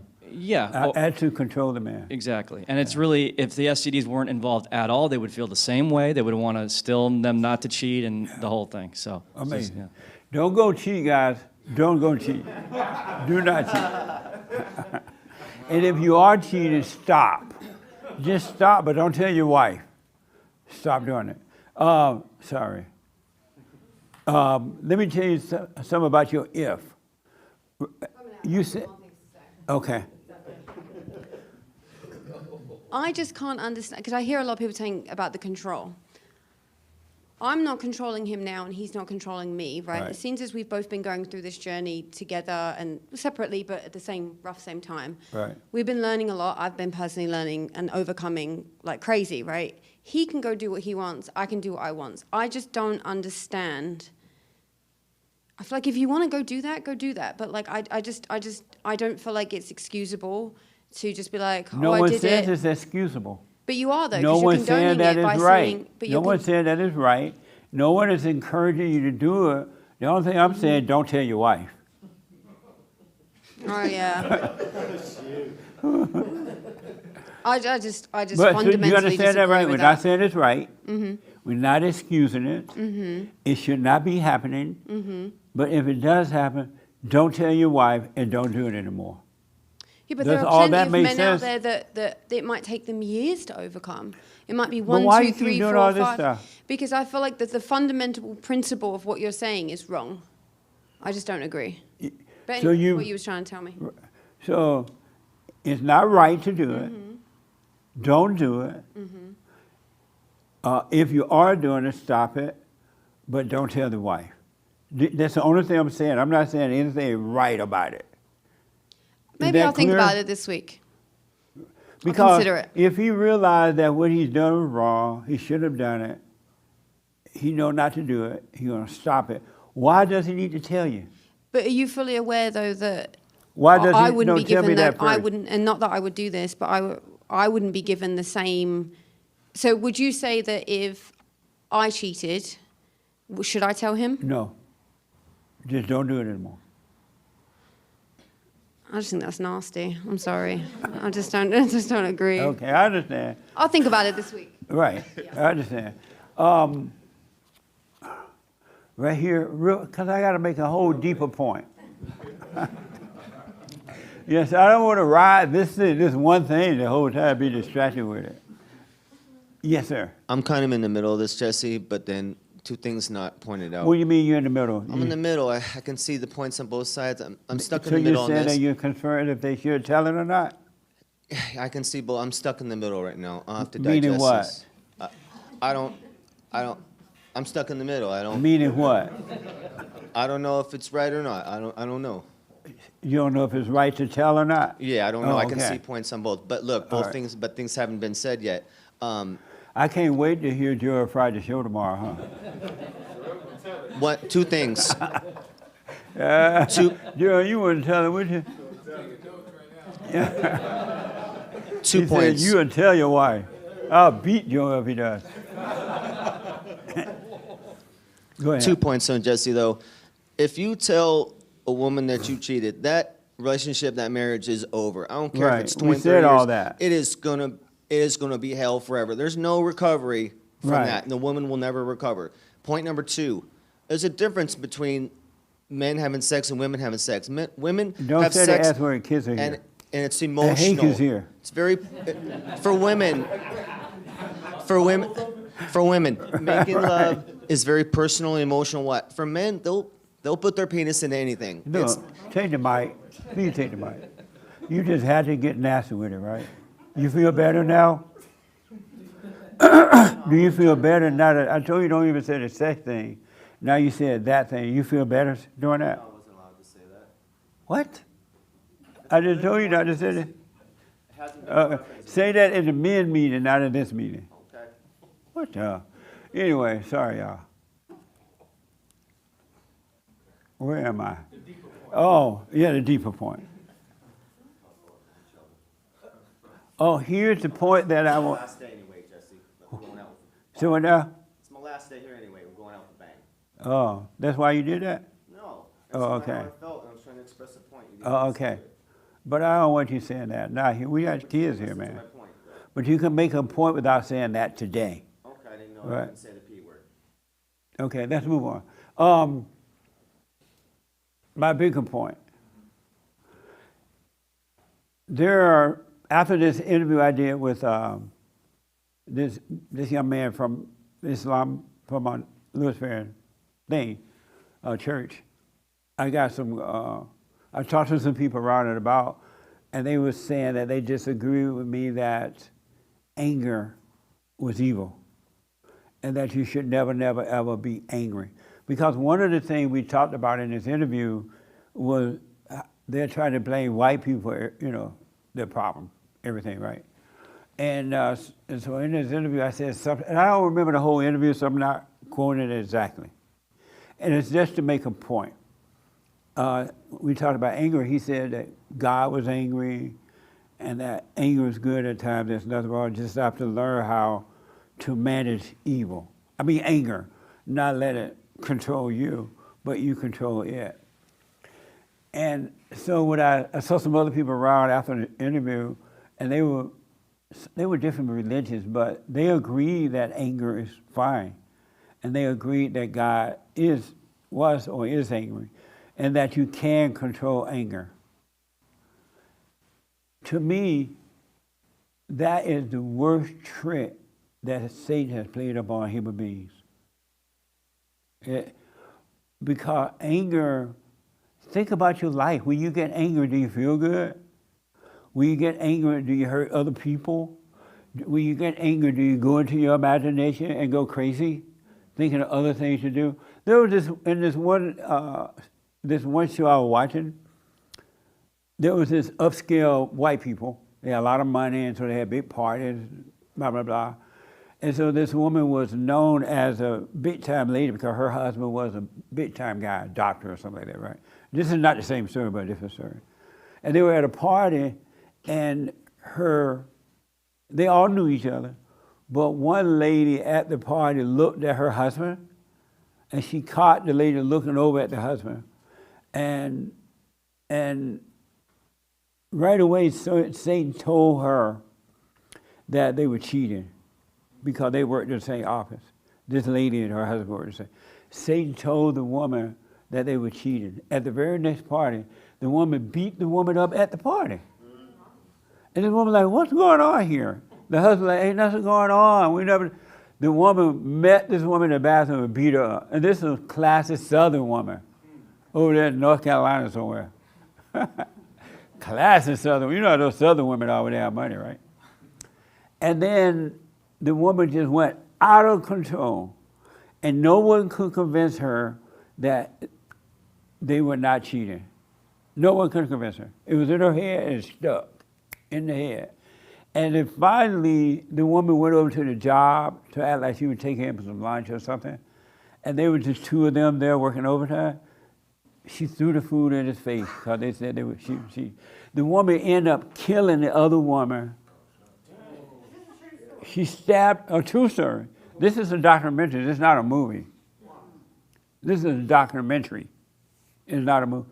She finally ended up killing the other woman and got life in prison, and she realized that the man wasn't cheating afterward. That's how Satan controls your mind.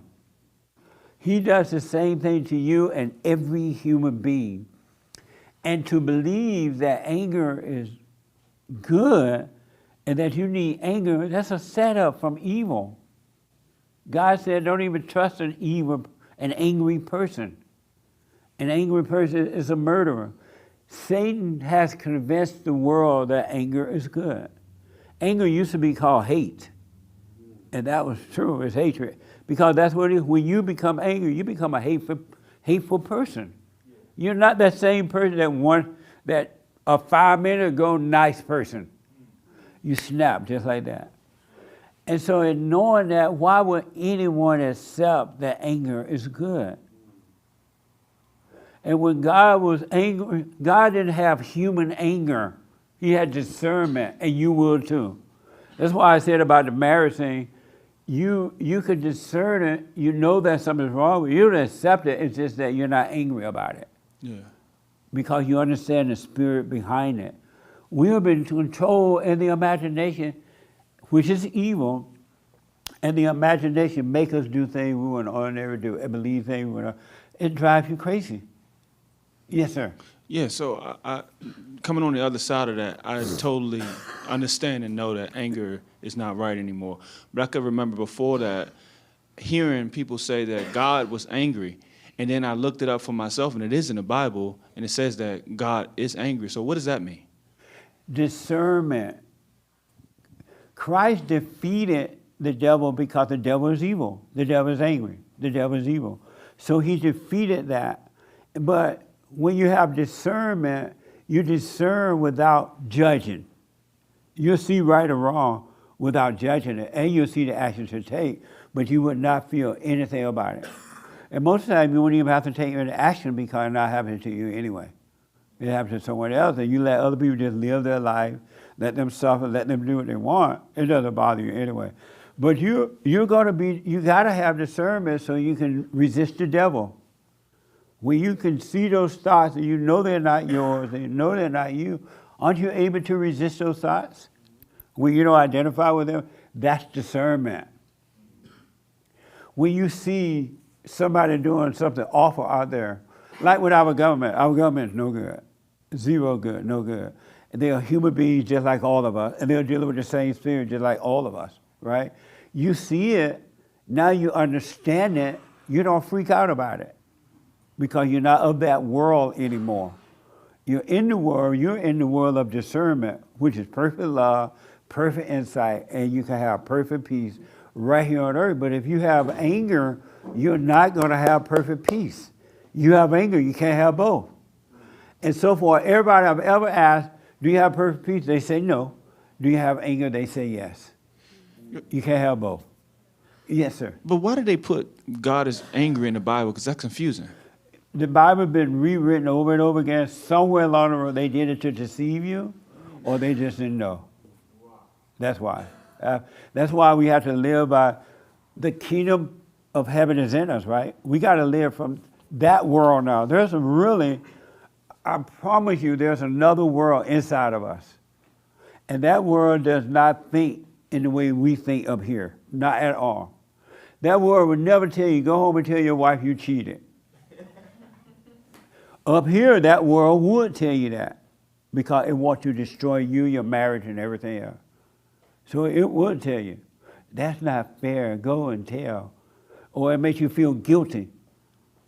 And now you feel guilty about something you really had nothing to do with, but you thought you had something to do with it. I'm telling you, there's another world. There is another world to live from, and you can literally live from that world if you focus on that world and not this world. You can live from it. It's a total way of thinking, a right way of thinking, and freedom and everything. But you got to overcome this world.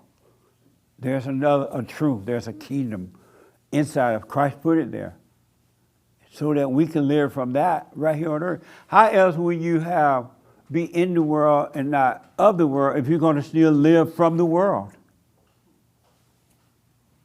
You don't have to live from the world anymore. You can be free.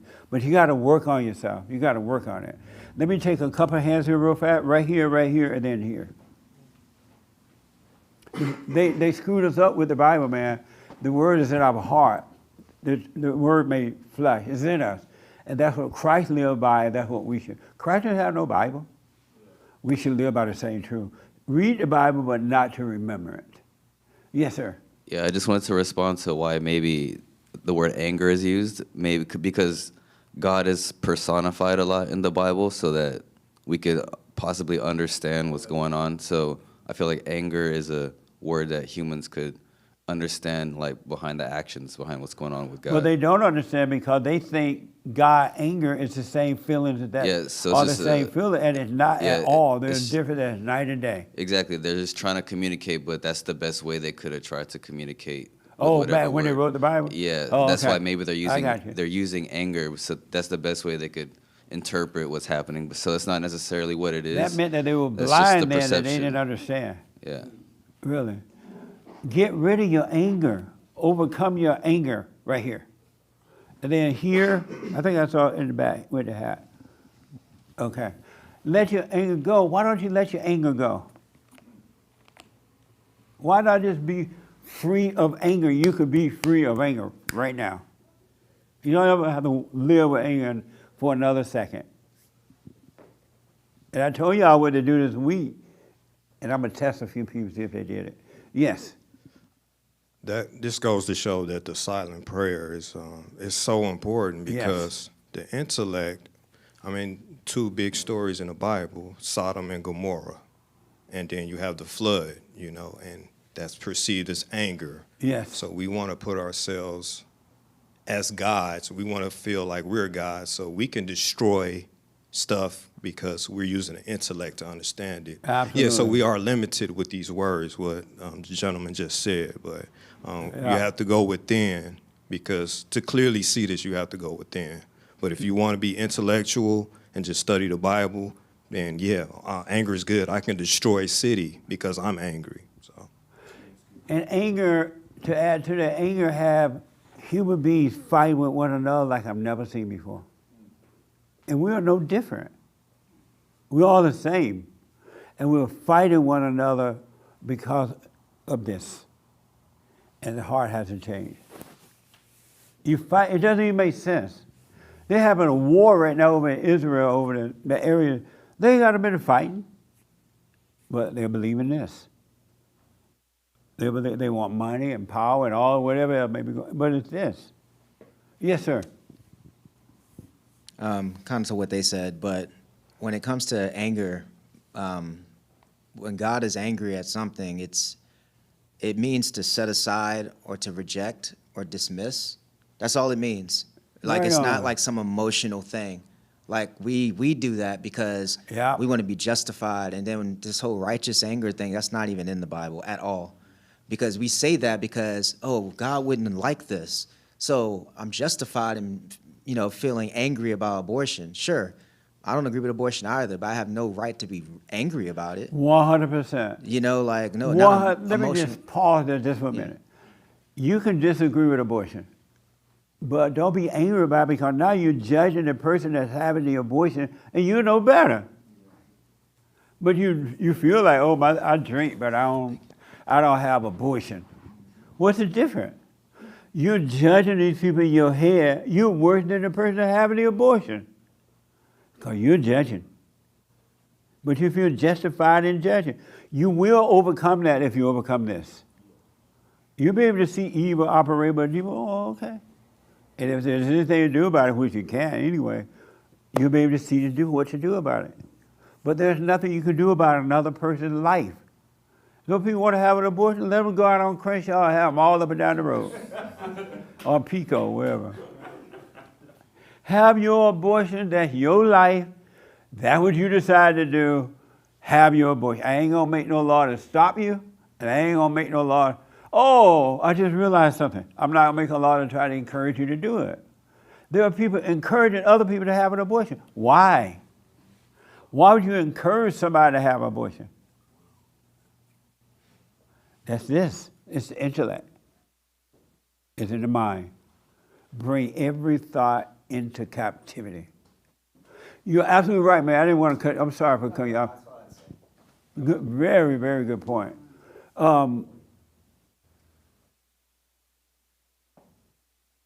Make it short. Yeah. We'll talk about the cheating in relationships next week. Don't even or bring that somewhere, up but no more. Yeah, all right. But it's not, the point was not about the cheating itself.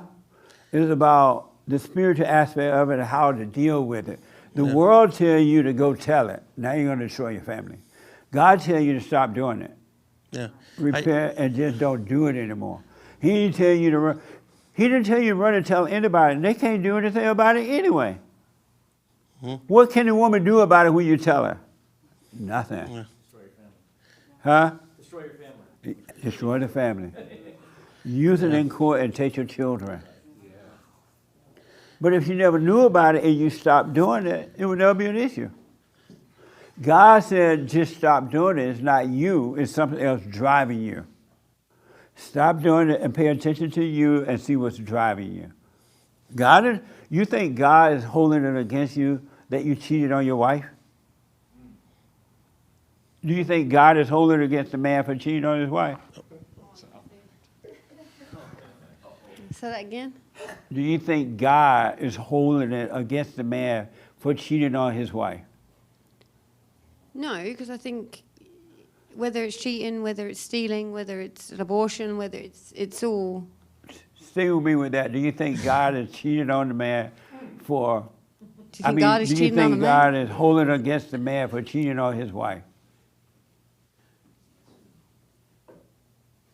Okay, Alex. I'm sorry? No, I don't think so. And why should you? Like I said, I'll think about it this week. Right on. But as of right now, I don't agree. God is not holding it against you. You know why? Because there is no you. There's something else that's driving you and cause you to do that. That's what he wants you to see. He wants you to see that that's not you. Be quiet and overcome it. See what's going on with you. But like on my mom's case, her aunt, she died. Her uncle, no, not her blood uncle, but he died like 2 years after that. Like he infected his wife. Oh yeah, we heard that. isn't that a sin? I mean, No. didn't he commit murder without knowing it? Like, Sin he is didn't of even the know he was heart. sick. Sin is of the heart. Oh, okay. Well, I wanted, my main question, now that you brought up about the kingdom of God in our hearts. Yeah. It's in the Bible. I don't know if Jesus said it, that our bodies are the temple, our body's the temple of God. Right. So when we That's consume unhealthy foods, we drink alcohol, we do drugs or whatever, aren't we desecrating the temple of God? What? When, our bodies is the temple of God, right? Right. So when we consume unhealthy foods, we drink alcohol, we drink other drugs, or inject ourselves with drugs or do drugs, whatever. Aren't we desecrating the temple of God? No. No? No. You destroy your physical body and you're going to die real soon. So why is our body the temple of God? Because that's where he lives, in us, in the body. We're not our body. But we're destroying where he lives. No. No? You're hurting. You keep, because of the reason you're doing that is keeping you away from him. That's what's being destroyed. Mm-hmm. You can't see. Okay, all right. Yes, sir. Yes, good question. You have mentioned many times about finding the kingdom within and letting go of anger. And I found out about that through you. You planted the seed through many interviews or whatever, so I started to seek the truth. Yeah. I also believe that I shouldn't go try to convince anybody of anything, that people should find their way on their own. Now I ask, when is it right, or when is the right time? Is there ever a right time for me to talk about what I found within to somebody who hasn't? When it comes naturally, not when the devil tells you to do it. So that's why you got to pay attention to the imagination. So when you learn something, you realize something, then right away Satan wants you to, tell them this. They hate that mama, tell them that. If you paid attention to those thoughts, you would not tell them that. But if you around them and the words just came naturally, it wouldn't be a problem, because it wouldn't be you, it would be the Spirit of the Father speaking through you. And it'll be speaking to that person that want it, that has ear to hear. It will happen naturally. He will move your tongue, he will move your mouth, and make you speak naturally. Isn't that amazing? So y'all pay attention to that. Watch how the devil tell you to tell somebody something. And don't do it. Just don't do it. You gotta learn, not be afraid to doubt the thought. Don't trust the thought. Don't be, I'm telling you, the imagination is a mess. And it has deep control of us, and you don't know it. Because the average person would think, well, nothing wrong with me telling them about God, about the truth. But it is. You're doing it out of ego. And then you're telling it to people that don't even want to hear it. And then you get mad at them for not wanting to hear it. You're going to hell. I tried to tell you the truth, and you didn't accept it. You had been telling them. But the thoughts told you to tell them that. And because you're not paying attention to it, you think you listen to God, and you're not. The first thing Jesus told the person he healed, don't tell nobody. And they went right on and told everybody. And Jesus was like, what the? Can't you hear Jesus going, what the? Okay. And Jesus called him a beta. Beta. Anyway, where am I? Right here. I got to tell you one other thing about Elon Musk's daddy. Don't let me forget. Go ahead. Okay, when it comes to anger, you're not telling us to repress anger, because repressed anger is just as evil, correct? People repress anger all the time. Like, they get hurt. I'm telling you to see it and do nothing about it. Right. So, but you're not telling us to, like, bury it deep inside ourselves. No, I'm telling you to see it, because you can't have it, you can't feel it until you believe a thought. You make a thought, right? So you got to feel it and just watch it. Do nothing about it. Don't control it. Don't deny it. Don't try to get rid of it by getting on the phone or being in denial about it. Just watch it, because its spirit is in here, but not in you. Just watch it. So just watch it. Don't take it. Don't, like, run with it. Don't, because people will swallow anger. They'll swallow anger and hold on to it for such a long time that they don't even know they're angry anymore.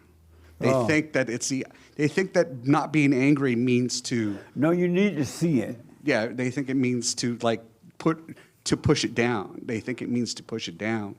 Like, oh no, do nothing about it. Don't control it. You want to see it. That's why I would encourage you to be conscious so that you can see. You want to become aware so you can see what's going on. Once you see it, you'll be fine. But you got to see. And let me tell you this about, I got everybody right. Elon Musk daddy.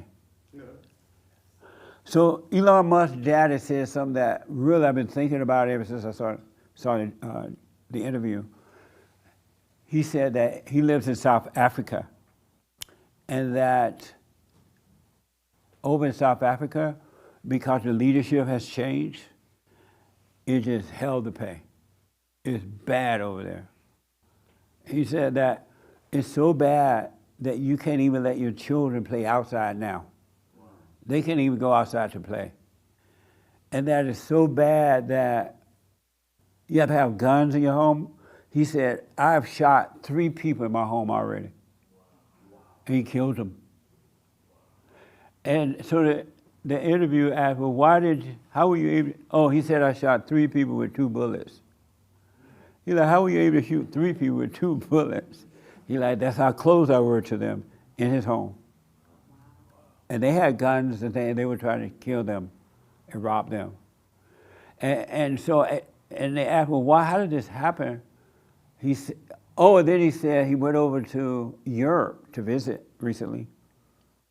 Now, I may not be quoting him exactly, all right, so we all see it if you see it. He said that over in Europe, he used to love to go over there to Great Britain and other places. But he went into Europe, he ended up in a section where it was just nothing but Indian people from India. Not that Indian like this. Not those Indian. No other color Indians. This kind of Indian. Yeah, that Indian. Are you India? No. That kind.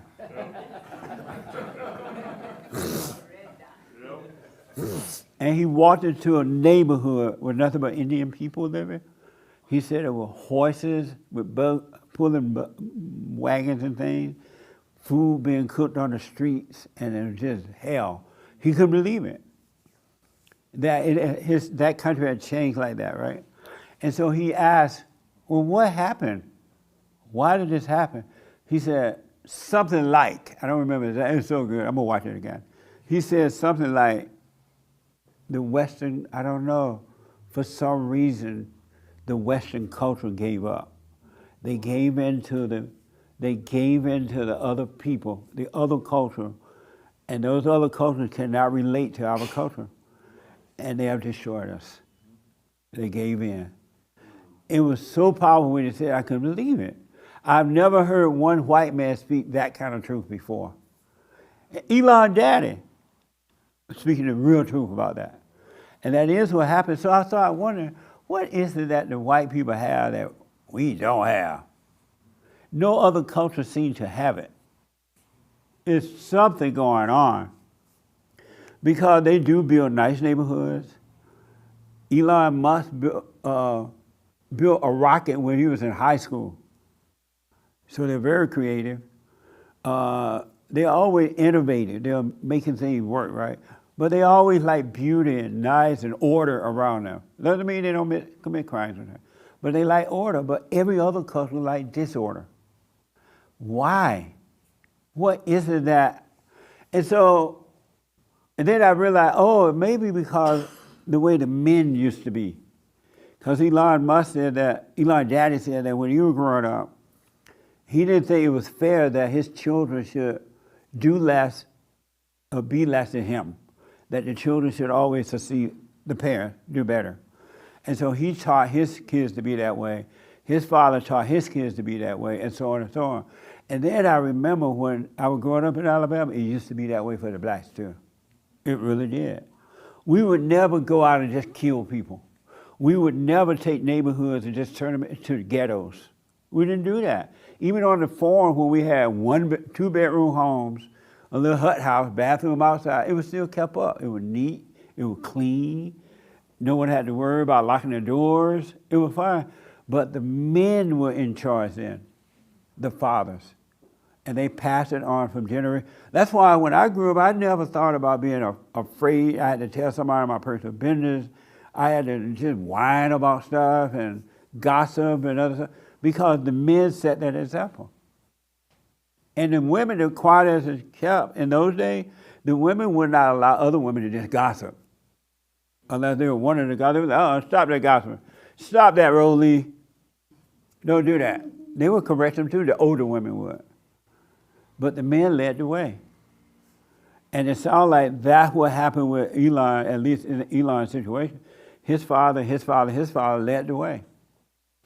Elon said that he bought his father what would consider to be a Rolls Royce or a Mercedes Benz or something like that because his father had a little wagon car and he wanted to start his own business. And so his father and mother put up their home so that Elon's father can start his own business. It was a big risk to do that because he could have failed and then people would have lost their home. But he succeeded at it. And so he went and paid off the home and paid everything back. And so he bought his father a car, what was considered to be like a Mercedes Benz or something like Rolls Royce. But when he went to give it to his father, he wouldn't take it. The father like, no, I want that car. Nobody can get a car like this unless they're doing something wrong. You must be dealing drugs or something. And the father like, no, Dad, I earned this car. I made the money. Look, I have the money. No, I don't want this car. And the father would not take the car. Isn't that amazing? Nowadays, your mama know you dealing drugs. She see the drug addict on her street, and she looking at you selling the drug. She gonna take that money and take the car and the money and a little drug if you got something left. Look how the values have changed since the men became weak. God in Christ, Christ in man, man over woman, and woman over children. Ain't nothing else going to work but that. Now, ladies, you can find God without the man. Don't ever think that, don't let any man tell you that. It's not true. Look at your own heart. Drop the anger by forgiving. Go on and forgiving your mother and father. God will forgive you and set you free from this. And you'll have perfect peace. And never having a man. You don't need no man. Don't think you need a man. Every woman, most women want to be married, have a family, which is a natural desire. But it ain't life itself. And you don't need no man. Don't even say that to yourself. And if a man tells you that you need a man, give him the finger. You only need a man if you're lost and this man is right and he's trying to point you in the right way. Other than that, you don't need a man. Unless you want to make a baby, get married and make a baby, right? You can go back to the father too. All right? I saw a hand. Yes, Colin. Then I got to end. Since you were talking about it, can we address my question about, white people don't have a community, right? We don't consider ourselves in community groupthink at all. Right. So how do you maintain a Western civilization without having that kind of group community? Good question. By overcoming fear, not being afraid to speak up and say no. If you need to say no, and just don't let it happen. So as individuals, you're saying we all need to do that? Yes. There's no, what about from a more practical, political level? Do you have any ideas about that? About what? Just for example, we're the country, the Western values that come. In Louisiana, white people got tired of being accused, and the blacks took over there, and they just messed up a lot of Louisiana. And then the white people were paying for it with taxes and stuff. They got tired. In one little area there, I forgot the area, they got tired of doing it and said, okay, we're going to cut off from this part of Louisiana, and we're going to have our own town, right? And then we're going to say no to anybody that want to come here and do the math. Just say no. And now they have a beautiful area. So I'm told. But there's nowhere else to go. We did that with America, kind of, right? Right. So where do you go now? Start where you are. Okay. So you think there's going to be white? If you go to another place with fear, you're just going to have the same situation repeat itself. Overcome the fear, you will see what to do. Overcome the anger, you will see what to do. You really will. See, y'all don't know this. God love us. And just like Satan tried to destroy you, God will protect you. He love us. He really, but you don't trust God. You trust this. Did you have another idea of what y'all should do? No, I just know the statistics is that this is going to become a non-white whites will be the minority in the next Right. 20, 30 years or whatever it is. Overcome fear, you'll see what to do. You really will. And there's nowhere else to run to. Nowhere to go. Unless Elon got Mars, some yeah. rockets going up there. And his father said that Elon is so smart that something like the government has no other choice but to use him now. They are asking Elon to go up there and bring back some people that's stuck up there. They asked Elon to do it, and they don't even like Elon. But he has something to offer now. Did y'all hear about that? There's some people stuck in outer space, and so these people don't know how to make a rocket ship go up there and do it, bring them back. Elon going to get them. The interesting thing about it, every one of us has the same ability to do great things, but you're connected to the wrong source. You really are. A source of fear. Yes, sir. Quick 2 cents to what he was saying, that I believe that this is coming from somebody who was born and raised in the Dominican Republic. Where I come from is God and country first. Most of the people that come here that are immigrants are coming from places with God and country first. But when they get here, I'm including some of my people, is they want everything for everybody. Yeah. When they don't come from that. I think that Americans should stop being afraid gotta of let the putting people their go. God and country first against whatever comes in trying to change it. Right on. That's my opinion on it. Because we came here looking for what Americans built. You know what I mean? That is and such we are a good point. escaping an oppressive system, which is God and country. If you go to the Dominican Republic, you cannot speak negative about the flag. There's no such thing about burning a flag. That's unheard of. You know, they lock you up. But people come here, they want off, free for, for everybody. Right So on. something to think about. Amazing. One last quick thing, then I got to end. Yes, sir.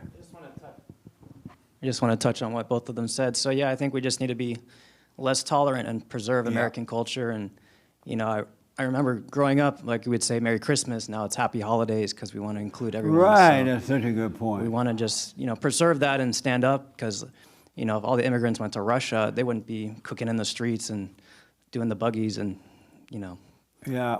They're strong men over there. They're gonna make sure that they behave. If the white man was still strong, they would be like George Wallace was. You know who George Wallace was? Who don't know George? You don't know who George Wallace was? Oh. Who do know George Wallace? Who he was? Who was he, Raymond? He was the governor. Oh, hold on a minute. He was the governor of Alabama. Yeah. They call him racist, but I still think he was a segregationist, and in this case, he was justified. Amazing. What happened was the black people wanted to go to the white people's school.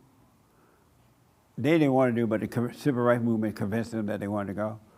And they tried to force their way in. And George Wallace stood in front of the door and said, "Y'all ain't coming in here. Y'all ain't coming in here." They had to go get the whole army to stop one man. He stood up. And that's what white people have to do now, except don't have the anger. And independent black people were trying to get into white schools. And those who were not thinking for themselves. Independent black people were quite satisfied with the black school. Their kids were graduating, going off to college, black colleges, and no problem. But when they lost their courage, that happened. So you need your courage back. One last quick thing. Yes. I know I'm hardcore, but we didn't cover the biblical question. I was just about to bring it up. Oh, okay. I love that. The biblical question. Why is your life one collision after another one? Because I'll keep it short and simple. Yeah. It isn't so much nowadays. However, before it was because I wanted to control. I wanted to put my hand in whatever it was instead of allowing myself to be led Amazing. by God to make the right decision. Okay. Yeah. Interesting. The young lady in the green in the back. Why you like one collision after another one?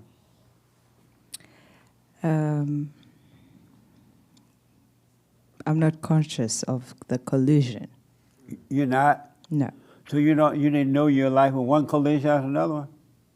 No. It is. Well, I'm unconscious of it. Oh, okay. Right here, girl. Whoever. Why you like one collision after another one? I'm not paying enough attention. You know what? Paying enough attention. Paying enough attention. Okay. Joel, why you like one collision after another one? It's not. It's not, and why not? Just awareness.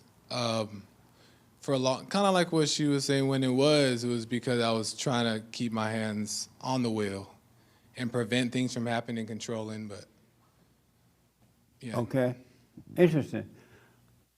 Right here, and then the black guy in the white shirt. Why is your life one collision after another one? Yeah, so I guess I was looking to external things to satisfy, what was missing. And that led me in situations where, it was a collision, it was badness, chaos, instead of working on myself and fixing it that way. Amazing. First, stop at the black guy with the hat. Why is your life one collision after another? Oh, it's not. But when it was because I wasn't aware. I was going from one calamity to the next, and I was trying to balance. It was like Lego blocks. Okay. Yeah. Unawareness. The black one way back there in the white shirt. Why is your life one collision after another one? It's not. And why not? Because I'm living from within. Meaning what? I'm living from the kingdom within, meaning when Jesus died on the cross and the Holy Spirit came, I'm now able to live from within and have peace. Okay. The young lady right here. I thought about this all week. Nice. I actually. You stay with it, all right? No matter what happens, you stay working on yourself. Yes. For to be so young and understanding this, you have no idea. Thank you. What amazing life you're gonna. Will continue. Go Thank ahead. you. I couldn't figure out an answer in the first 2 days, but I settled with that I was in an uncomfortable state or a comfortable state of unconsciousness. That's what I was very comfortable with being unconscious. Okay. Amazing. Did I ask you? Yes. I did already. Hake, why is your life one collision after another one? Then I got to end it. Sorry about this.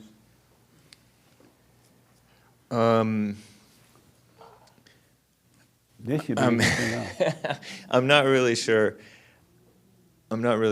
I thought of something during the week, but I don't remember what it was. Okay.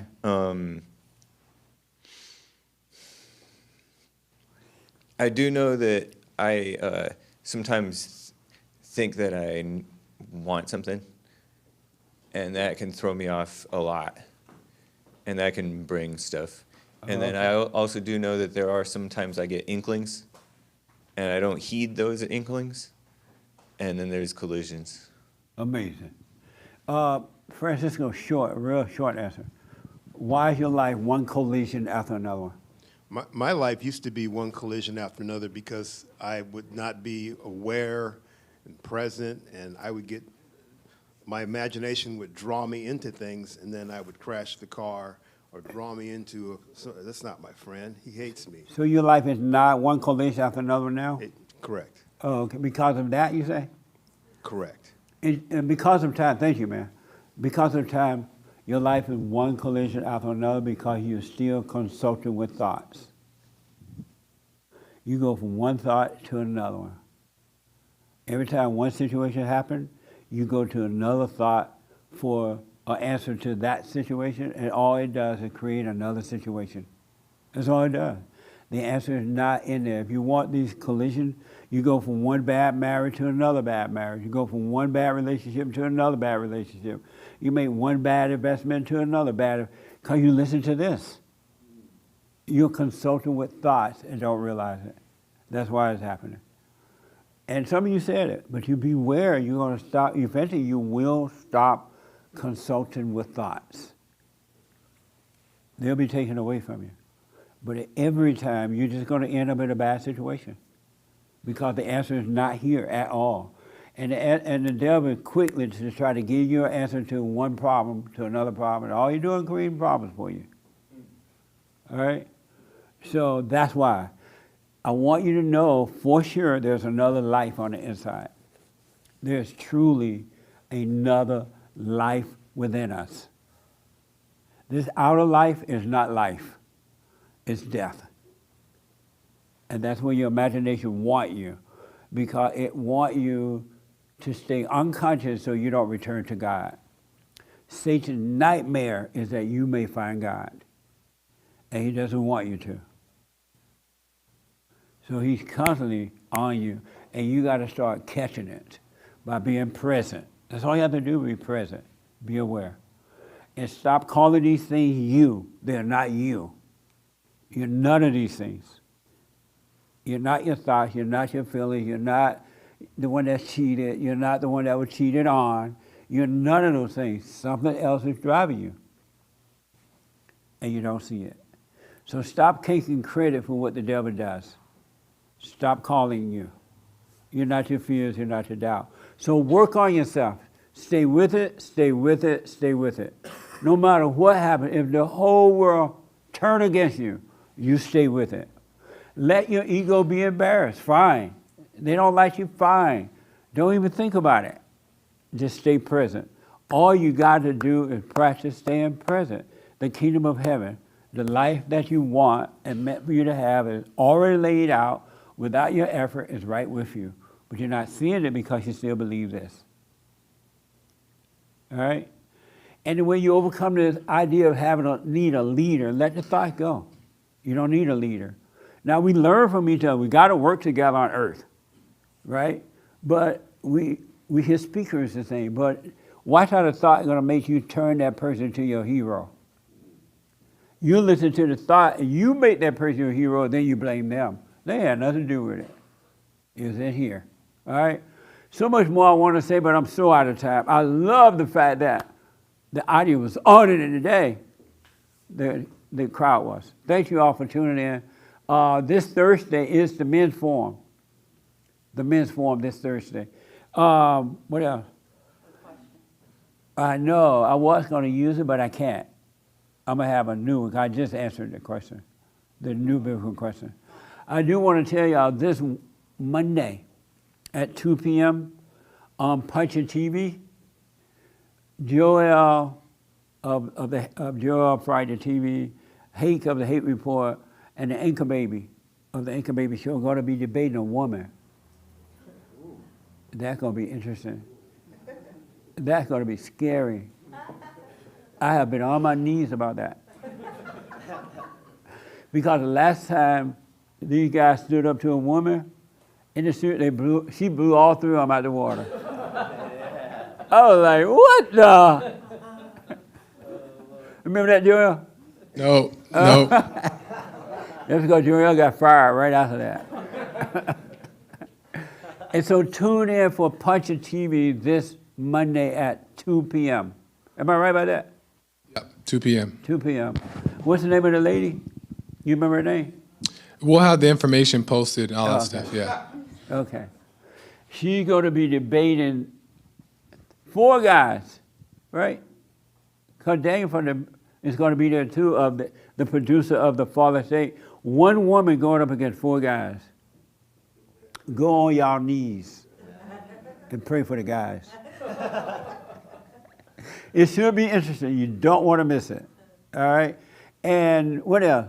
Thank you for your support. Listen, I'm black and I'm slow. And what I'm telling you is what I can see for myself. We have a leader.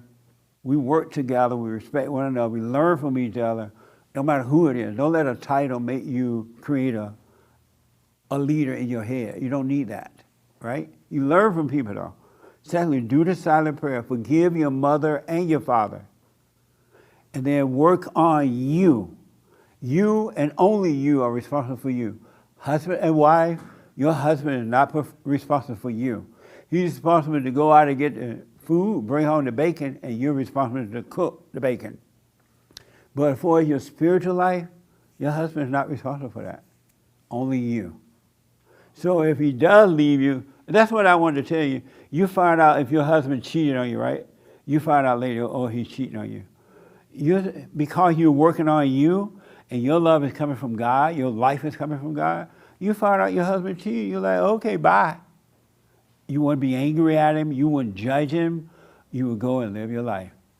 Because all of your source is coming from God, not from him. So that's why you don't have to do what ifs. Because you got to work on you so you're not relying on your husband. What? Real fast with her. I agree with that. Or I'm saying that the fundamental issue I have with what you're saying is that if he goes and does it and does not communicate that he has, is the issue that I have. But I promise you, as you're working, you're not going to want him to tell you that. Because you would think, why are you telling me that? I can't do anything about it anyway. You need to work on you. You're not I would then have a know. choice, right? I wouldn't be in oblivion. I would have a choice of my own choice to make about what I then do next. No such thing as a choice. Okay. You have never made a choice in your life, and you never will. Okay, but I'll see what I need to do. You will see. That's what I mean. But it wouldn't be a problem. You wouldn't feel sad about it, or mad about it, or lonely about it, or anything, because your perfect peace is coming from God, not from your husband. Yeah, but I agree with that. I understand what you're saying, but that still doesn't skip over the fundamental issue of... We'll smoke on it because of time. Smoke on it, and when we come next time, we'll talk about it. All right? I'm out of time. I hope that this helped. You are not responsible. And by the way, you're responsible for you and nobody else but you. You're responsible for your own problems, too. You can't blame one other person for your problem. There's no one else to blame. I'm out of time. Bye, y'all. Thank y'all. I'm about to drift this to something else. Amazing. Her birthday's today. Whose birthday? Really? Oh, okay. Let's do the money and then the birthday.